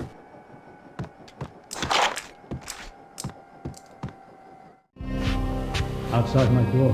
Hurry. He's coming for me. You gotta hurry. Please. I could hear Punchinello on the phone begging for help. He should have been saying his goodbyes. Punchinello was a pushover. The moment I stepped into the room, he folded like a deuce before a royal flush. No, wait. I was just doing what I was told. I couldn't refuse. She's someone high up. Government, maybe. I don't know. He was trying to buy more sand for his hourglass. I wasn't selling any.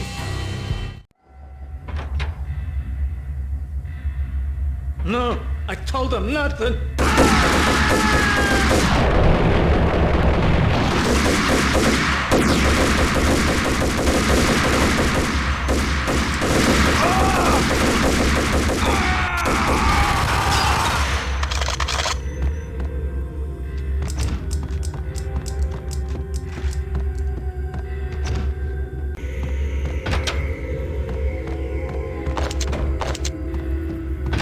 Drop it. Don't move. Game over, Max Payne. I could tell when I was outgunned.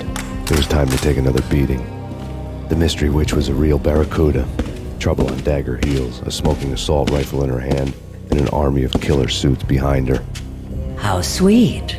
I get to kill two birds with one stone. Sooner or later, it was going to catch up with you. Mr. Payne, it's time to show you the benefits of my brew. Be a good boy now. You'd find that Lady Luck was really a hooker. You were fresh out of cash.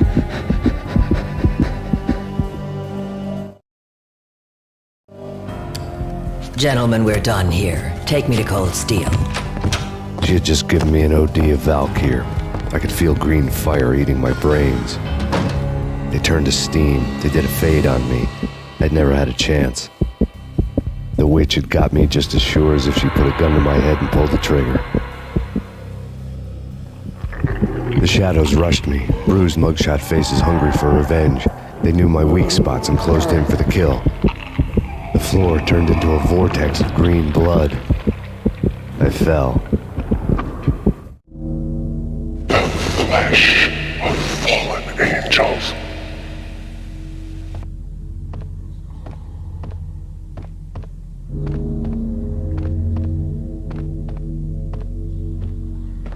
Who's there? Max? Max, is that you? Max? Where are you, Max? Please.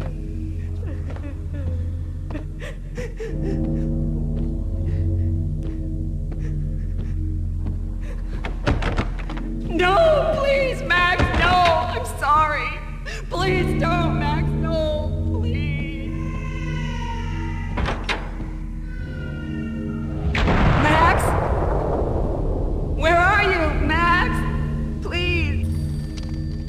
The letter was staring at me. There was something disturbingly familiar about the letter before me. The handwriting was all pretty curves. You're in a graphic novel. The truth split my skull open, a glaring green light washing the lies away. All of my past was just fragmented still shots, words hanging in the air like balloons. I was in a graphic novel. Funny as hell. It was the most horrible thing I could think of.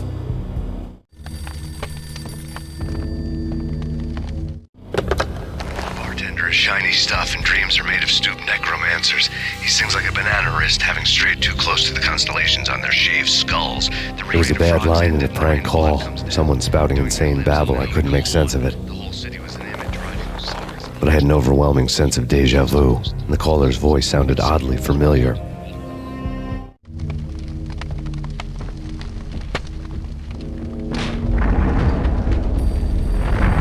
The weird piece of paper looked dangerous. There was something disturbingly familiar about the letter before me. The handwriting was all pretty curves. You're in a computer game, Max. The truth was a burning green crack through my brain, weapon statistics hanging in the air, glimpsed out of the corner of my eye, endless repetition of the act of shooting, time slowing down to show off my moves, the paranoid feel of someone controlling my every step. I was in a computer game. Funny as hell, it was the most horrible thing I could think of. Don't lose it. It's Valkyr. The drug. Snap out of it. Try to remember. It was a bad line in a prank call, someone spouting insane babble. I couldn't make sense of it. But I had an overwhelming sense of deja vu, and the caller's voice sounded oddly familiar.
No, Max!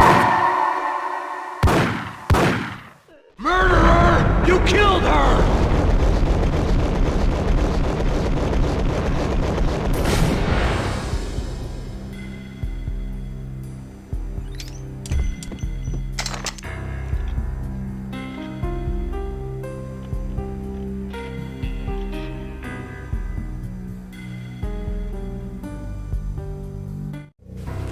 Max, something happened at the office today.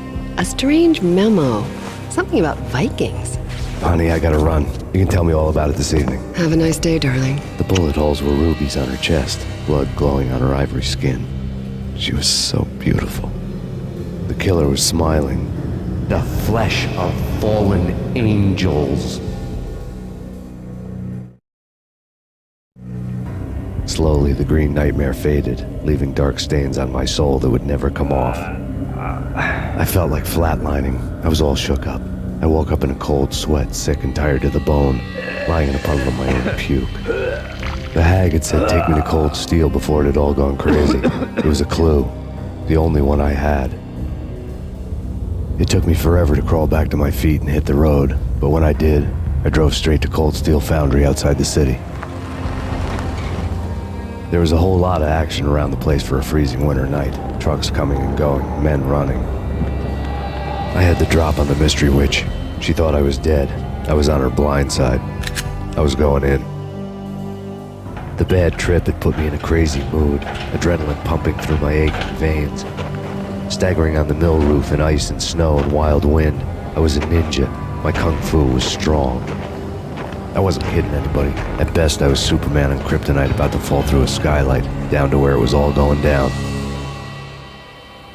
A half-abandoned industrial area in the middle of nowhere. The factory was a perfect front for any number of illegal activities.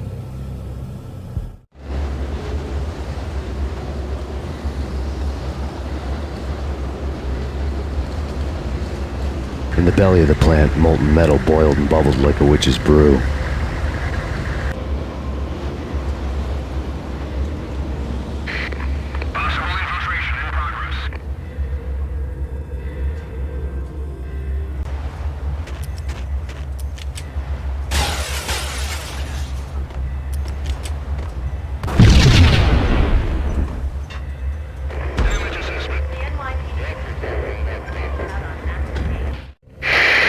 Life-threatening weather conditions. A record-breaking killer storm. In the city's history, vehicles stuck in snow. Heavy snowfall. Forecast shows severe weather is expected to continue. Out in the night, snow fell like confetti over the Devil's Parade. The storm was anything but over.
How about they sleep with their rifles?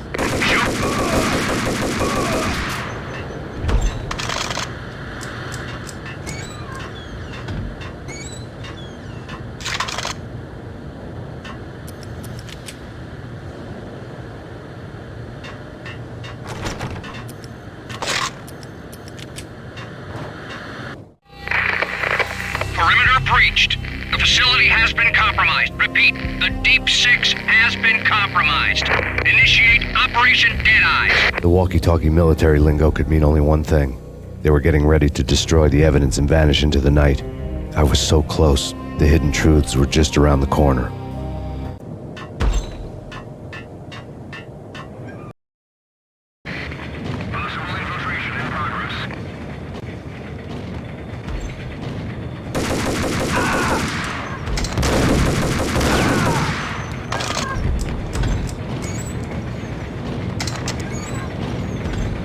The folder on the table told a grim tale. The mercenaries were running a tight operation, paperwork and all. Merchandise missing again. A chemist had tried to smuggle it out for his own private party. Locked him up in cell B7 in D6's old test facility to wait for proper processing. I was close enough to hear the secrets, just beyond the next doorway.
monitor showed me the way.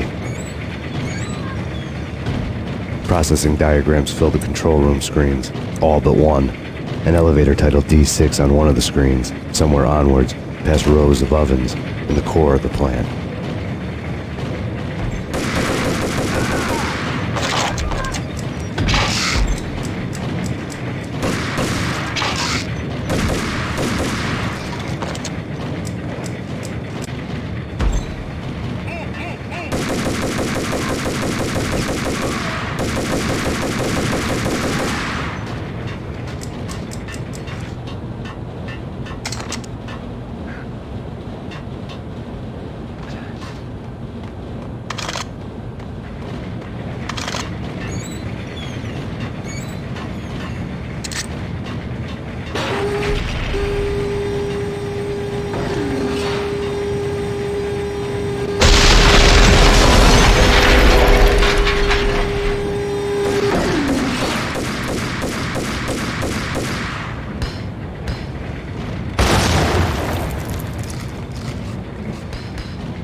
I had taken on the role of the mythic detective, Bogart as Marlowe, or as Sam Spade going after the Maltese Falcon to unravel all the mysteries. Following a path of clues to that final revelation, even if it would take me down to the cold, cavernous depths of a grave. You can't do this! My men are still inside! Do you have any idea why this is called Operation Deadeyes?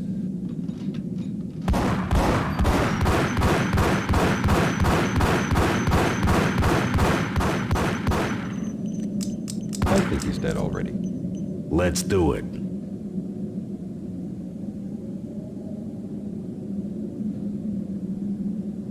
Attention all personnel. The self-destruction sequence has been initiated. Evacuate the complex immediately. Repeat. We've got the company. Self-destruction sequence has been initiated. Proceed to the nearest exit immediately.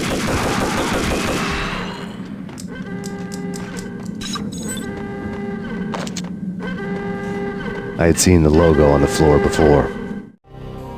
There was an old army bunker under the steel mill. I knew the military plaque on the floor. I had seen 1,000 variations of the insignia on crumbling brick walls everywhere in the city. The sword replaced by a syringe.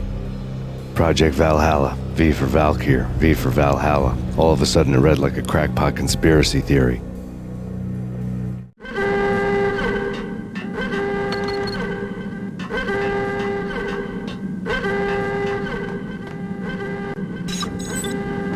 Abort! Abort! The self-destruction sequence has been initiated!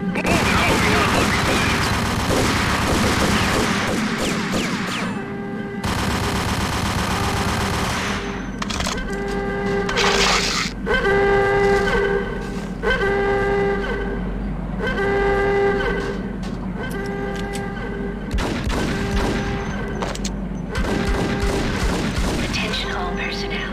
The self-destruction sequence has been initiated. Proceed to the nearest exit immediately.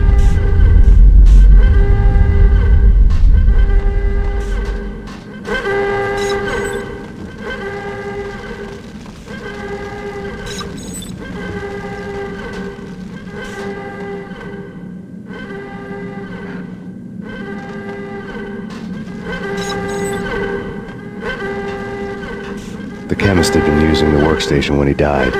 The half-life of the lab rat had ended online, his password blinking on the screen. 665, the neighbor of the beast.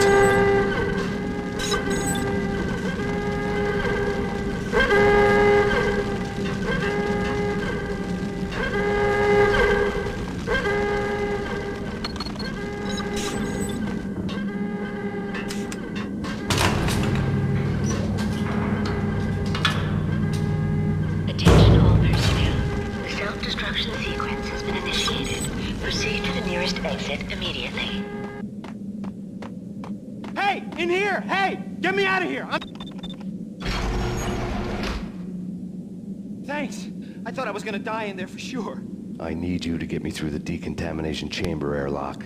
You're crazy! No way! The place is blowing up, for Christ's sakes! Either that or back to the cell. Your choice. Okay, I'll do it. I'll do it.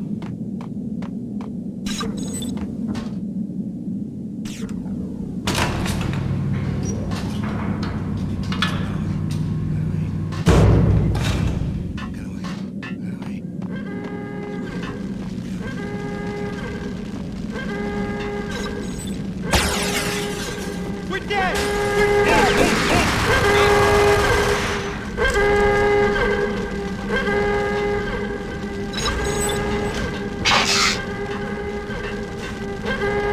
Attention all personnel. The self-destruction sequence has been initiated. Proceed to the nearest exit immediately.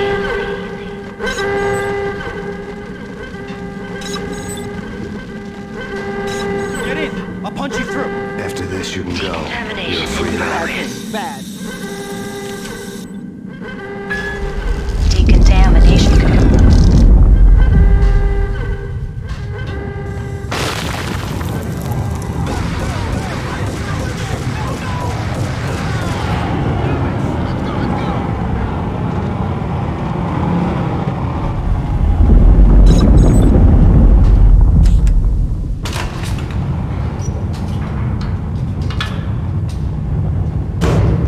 I was caught in the middle of the deadly web that was the Valkyr case.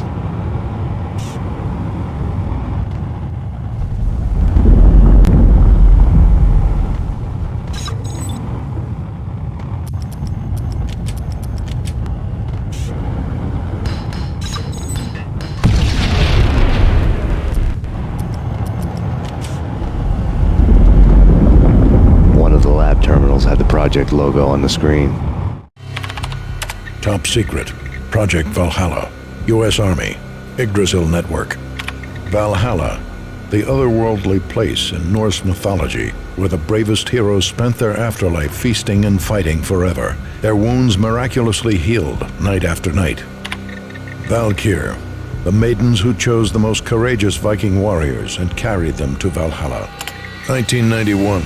The research objective is to create a chemical substance to enhance the stamina and morale of infantry troops. 1995. Results unsatisfactory. Project cancelled. Someone had decided to continue the sick experiment unauthorized. Project compromised. Data leak. Fix the damage by any means necessary. Security clearance red. Authorized by the project lead. Field test. Double the dosage for all the remaining test subjects. Observe and record the subject's behavior in an urban setting. The drop-off point was my old address in New Jersey. The file dated 3 years ago. Just when you thought you had reached the deepest depths of horror, it suddenly got worse. How to turn off that small voice inside your head that started to whisper that you should be glad that now, if not before, your revenge was justifiable on any conceivable moral scale. That small voice proved, beyond any doubt, that I was damned. The dagger-heeled woman had come and gone a long time ago. There was nothing more for me here. The bunker's name was acting as a self-fulfilling prophecy.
Together a jigsaw, and the final picture is you finishing that same puzzle.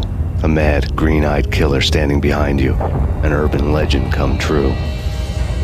The Project Valhalla test subjects had been the mad junkies who had murdered my loved ones. The rest was simple body count math. It all pointed to her. Ms. Valkyr. The factory went up in a fiery inferno behind me. All my leads were dead, turned to smoke and dust. I had lost my way. I hadn't slept in a million years.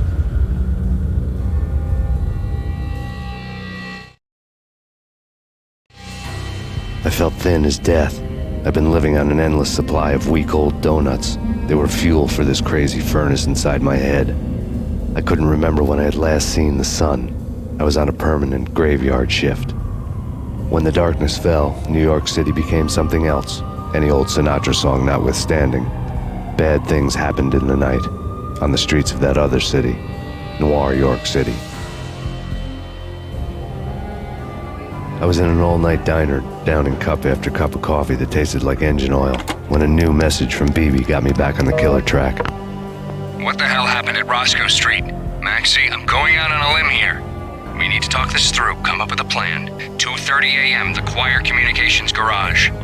The more I thought about Alex's murder and the frame-up, the more it felt like an inside job. I should have seen it coming. BB had sold me out, and now he wanted to finish what he'd started. The garage was dead. BB showed up in his tailor-made suit, gold watch, and cufflinks to match, all way beyond a cop's pay. Maxie.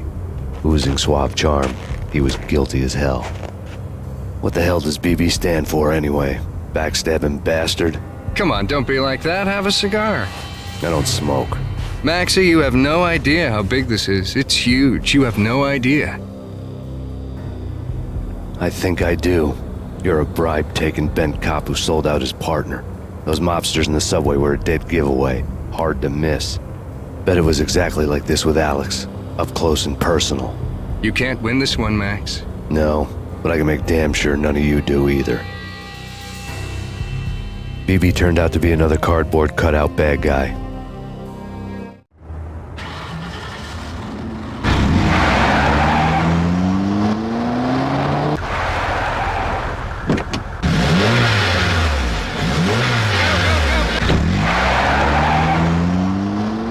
A bad cop on the take, a cowardly right-hand man fleeing from the scene, leaving his paid thugs to do his dirty work.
fire at the Punchinello Manor in Westchester.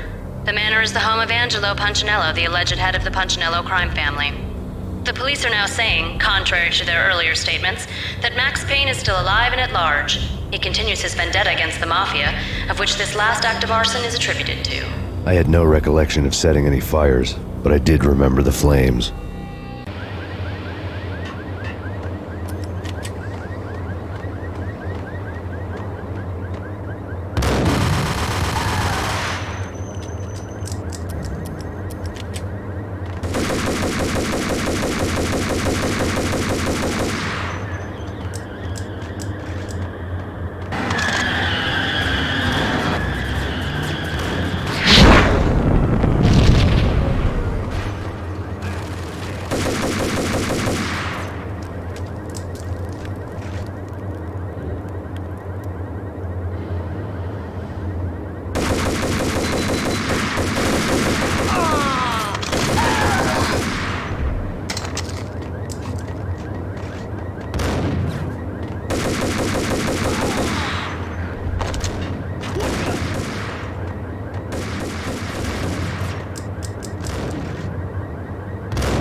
The payphone started to ring.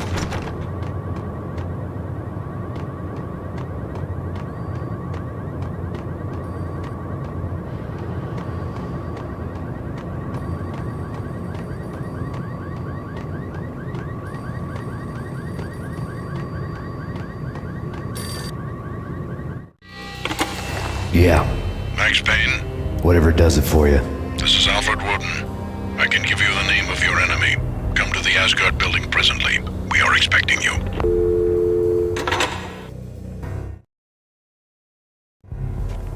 Woden was waiting for me on the steps of the old building. Mr. Payne, let's go inside. The others are anxious to begin. The others? Despite the general misconception, this building actually predates the City Hall by 2 years, thus being the oldest municipal building still in use here at the foot of the Brooklyn Bridge. No kidding. The old man played tour guide as he led me through a dark domed hall. The answers I was after loomed large ahead. Mr. Payne, I would like to introduce you to my colleagues in what we call the Inner Circle. You've been watching too much X-Files. You have seen the files on Project Valhalla. We can fill the gaps, provide you with the information missing from those files. We were all involved in the early stages of the project during the Gulf War. What's the catch? We would very much like to blow this thing wide open, but our hands are tied. Her name is Nicole Horn. She was the key figure in Project Valhalla. When the funding was discontinued, she simply refused to quit. She knew exactly what she had in her hands. Nicole Horn is the president of Acer Corporation. She has more than half the city in her pocket. This must be kept under wraps. If you try to go public with this, we will deny any knowledge. We need you to take her out. Afterwards, we can protect you. Make all the charges go away. That was the cue for the killer suits to kick in the doors and swarm inside.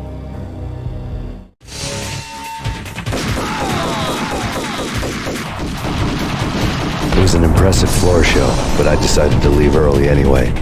It was only a one-story fall. Lucky me.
One of the monitors showed what was left of the Inner Circle. On screen, the so-called corpse of Alfred Woden stood up, miraculously waking from his dirt nap, looking smug among his dead pals. In the land of the blind, the one-eyed man is king. I didn't know how he'd pulled it off, but it was a pretty slick way to get out of all his promises. Most of what he had said fit too well to be a load of crap.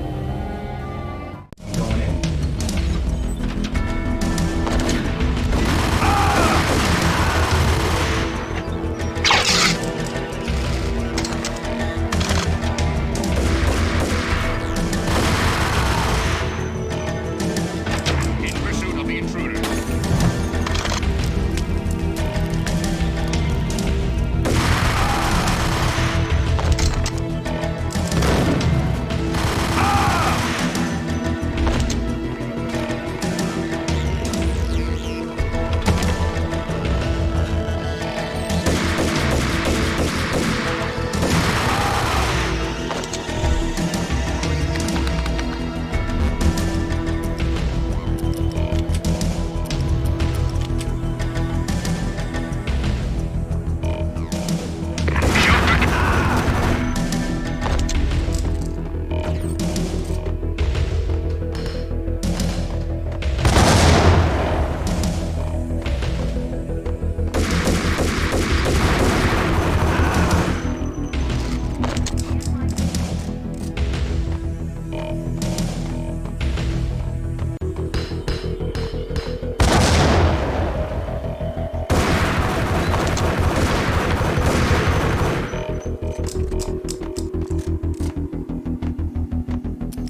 is your answer to those saying that he is actually providing a service long overdue to the city? This crusade nonsense has gone too far. He's out of control. It must stop. He will be stopped.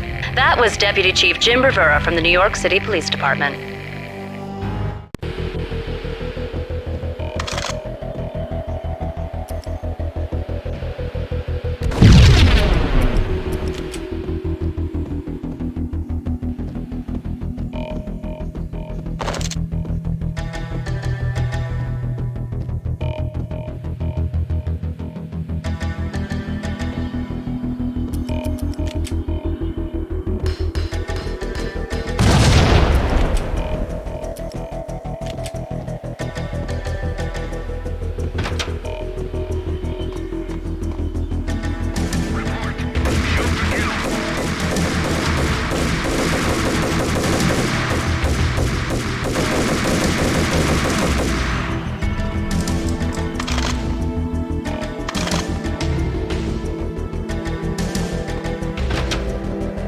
A videotape lay on the desk.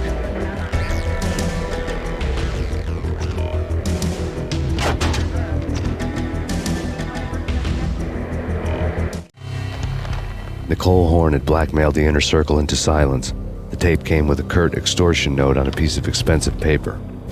I remembered Candy Dawn taping her clients in action on the side, selling the tapes to the highest bidder. I was sure that kinky sex was nowhere near Alfred Woden's worst sin. But I had a feeling that when this was over, any collateral would come in handy.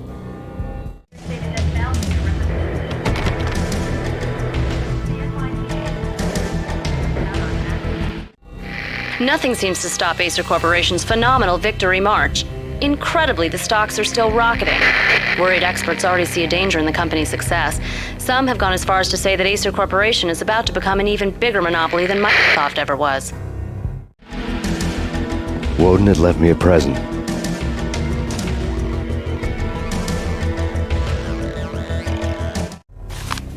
Woden had taken care of my mission preps with military precision. The critical areas in the Acer Corporation headquarters blueprints were circled in red. The president's office was at the top of the building, right below her penthouse suite. The elevators were controlled by a security computer, part of the mainframe located underground below the building. The high-rise was sealed as tight as a sci-fi fortress.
I had dreamed of revenge. Those dreams were always nightmares, of coming close and then failing. Now I was close. I had a name to guide me, Nicole Horn. I had nothing to lose. The Inner Circle had quite a track record.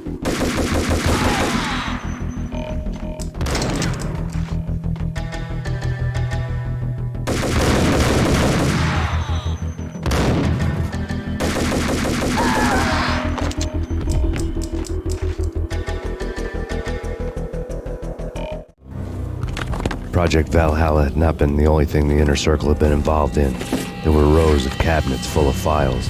The Serpentine Secret Society went back a long way, always pulling strings from the shadows. I couldn't say I was sorry. Woden's move in some Byzantine power game had cut the Circle's membership roster to 1. The old man wanted me on cleanup duty. It was my mess, too.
FBI. You've seen one, you've seen them all. Sure, good for a practice run. But this is working for her. Located.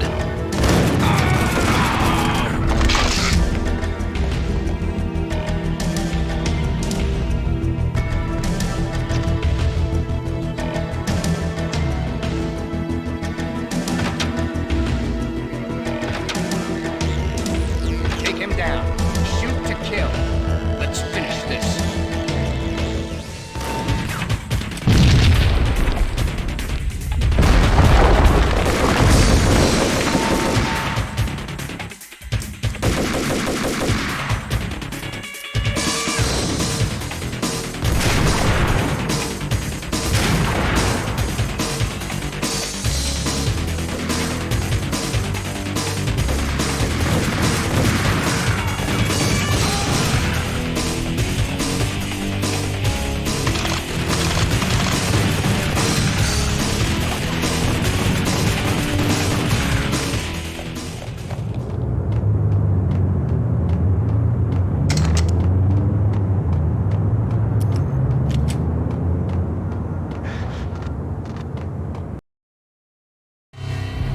Mine wasn't the most original approach to the problem.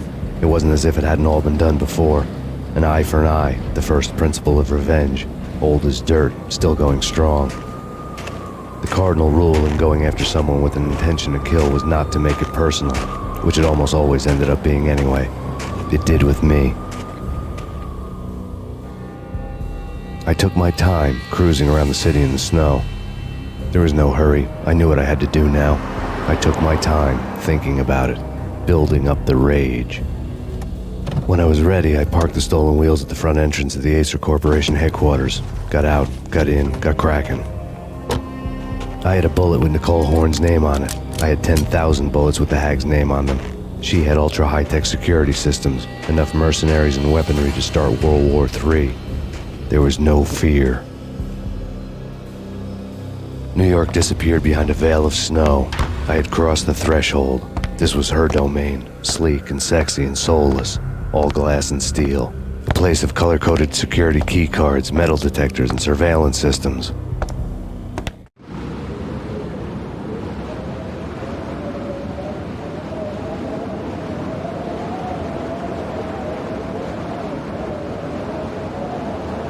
Colder than a walk-in fridge. Cold as a gun.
Looking good.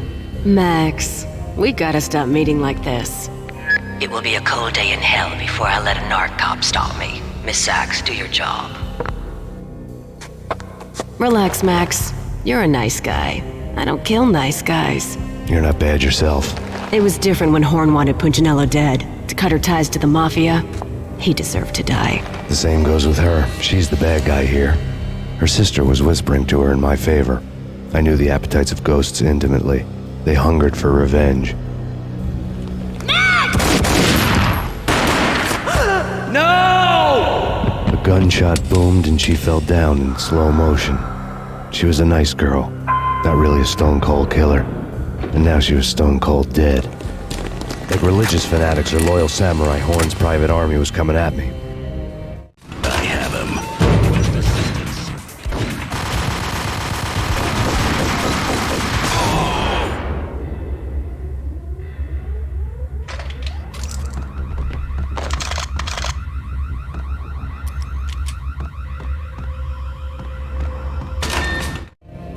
When the elevator came back down, Mona was gone. There was a lot of blood, but no body. Something clicked for the final time. My mind had never been so clear, as if somewhere high above the storm clouds were already gone, cold stars blazing from the black skies.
Movies, and I'm talking about the coolest of the cool. It always seems like time slows down in the middle of the action. You know, you can see the bullets flying through the air, the hero dodging in slow motion. Oh man, it would be so cool to be able to do that. Bullet time, that's what they call it. Bullet time, yeah.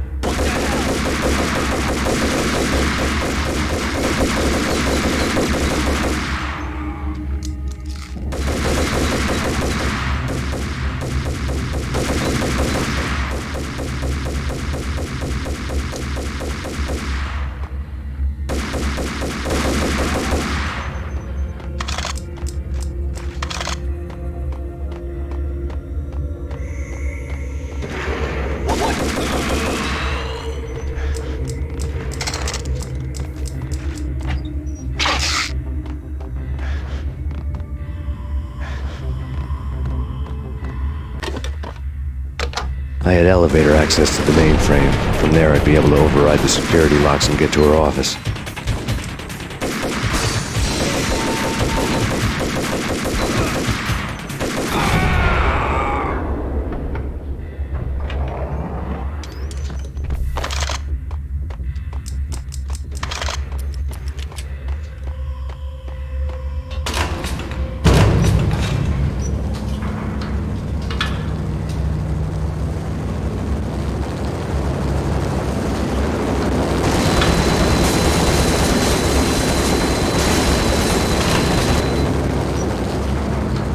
The unmarked chopper was Horn's pet guardian, inhuman and flawless. It was stalking me. I hate to be stereotyped. I'm not a cold-blooded killer. I'm a nice guy. I love my wife. I have 2 boys I'm very proud of. You just have to make the ends meet. And if that means I have to shoot someone now and then, hey, it's just my job from 9 to 5. Well, not quite from 9 to 5, but I... What the hell?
Horn's locks were now offline. All bets were off. The elevator would take me all the way up.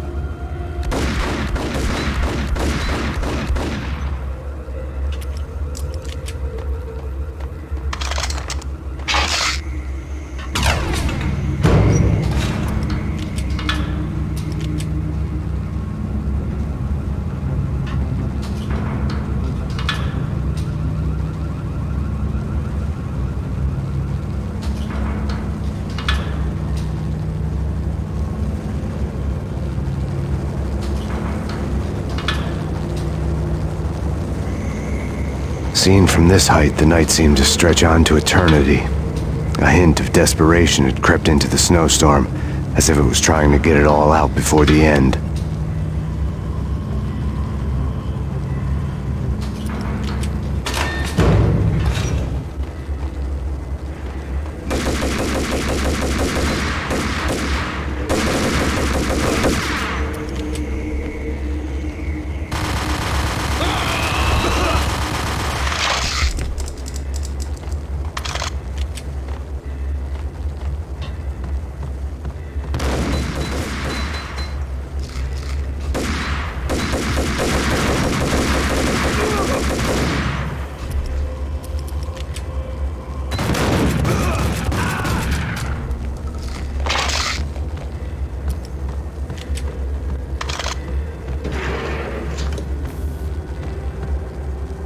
Horn's personal computer was on. Next to the printer was a neat stack of expensive paper. Hacking through Horn's computer would have unearthed files of criminal plans, strategies for world domination, spy helicopter reports, illegal wiretap recordings, internet porno, all of the above. Take your pick. I really didn't care anymore. I had seen too much of it already.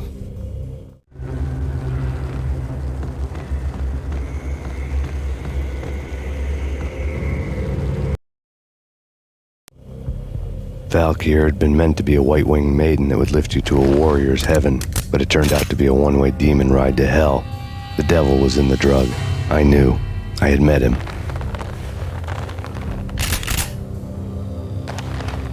And now I was gonna kill her, the queen of the underworld who had tried to lift herself a bit closer to heaven with her drug money. No begging, no bribes. She knew better. Honor among killers. We who were about to die. Both of us knew how this would end, in pain and suffering. All this because your wife stuck her nose into things that were none of her business. The cops were coming to take me away. The sirens were like a bad conscience I couldn't shake. It's ridiculous you've made it this far. You won't be alive when they get here. Stop him!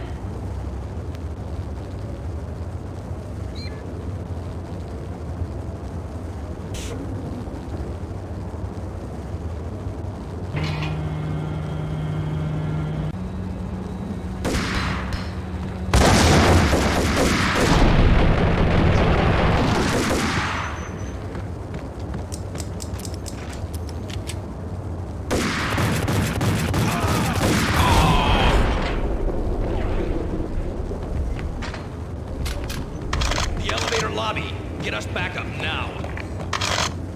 Max Payne, this is futile. A waste of time. The deaths of your wife and daughter were necessary. Inevitable. It is done.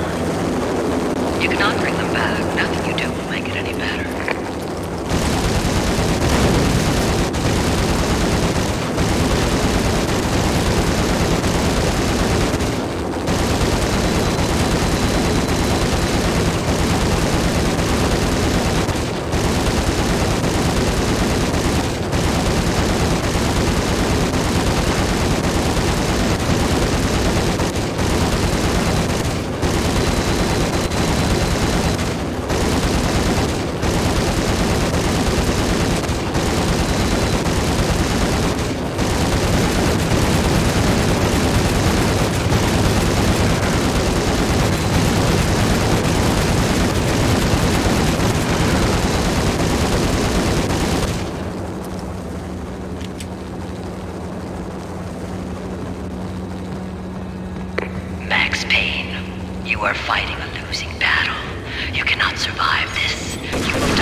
You are up against an unbeatable force. You have already lost. You have lost. Only death will set you free from your pain. Acceptance, surrender. Give up. We have him in the north block. Send us assistance.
What do you mean he's unstoppable?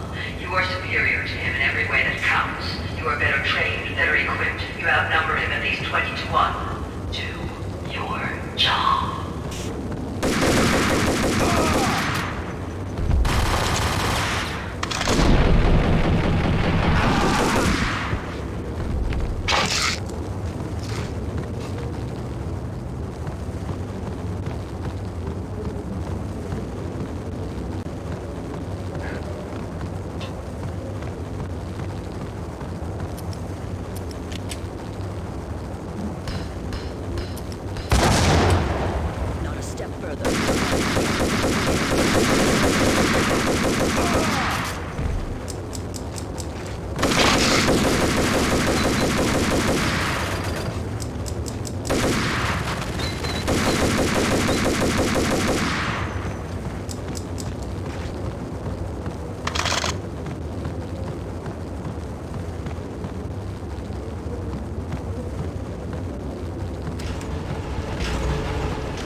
She's on board. We're out of here as soon as the wind dies down. Don't like the look of that mast.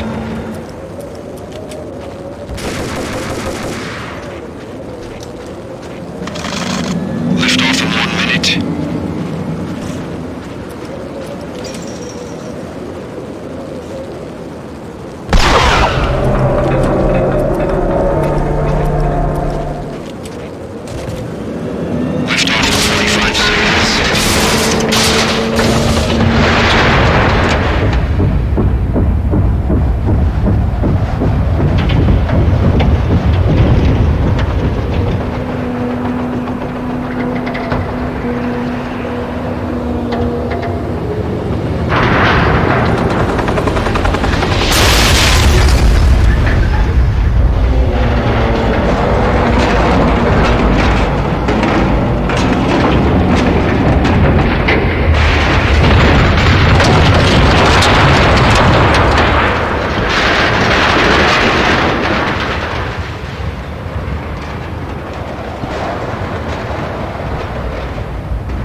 dead.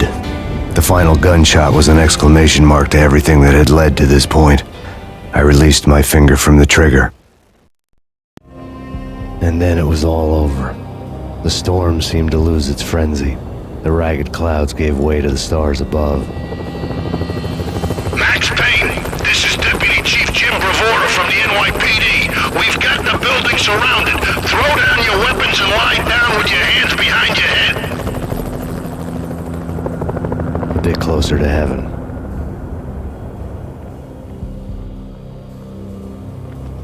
The cops' voices were distant and muted. Freeze! NYPD! Hold it right there!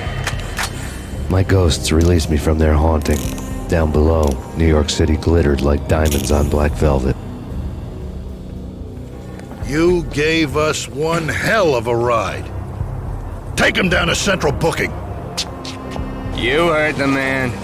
Woden was there in the crowd, standing by the sidelines. It wouldn't be over till the man with the patch would say so. He'd say the right words. I knew he would. He'd better. Woden grinned smugly. It was the grin of a winner. That made two of us.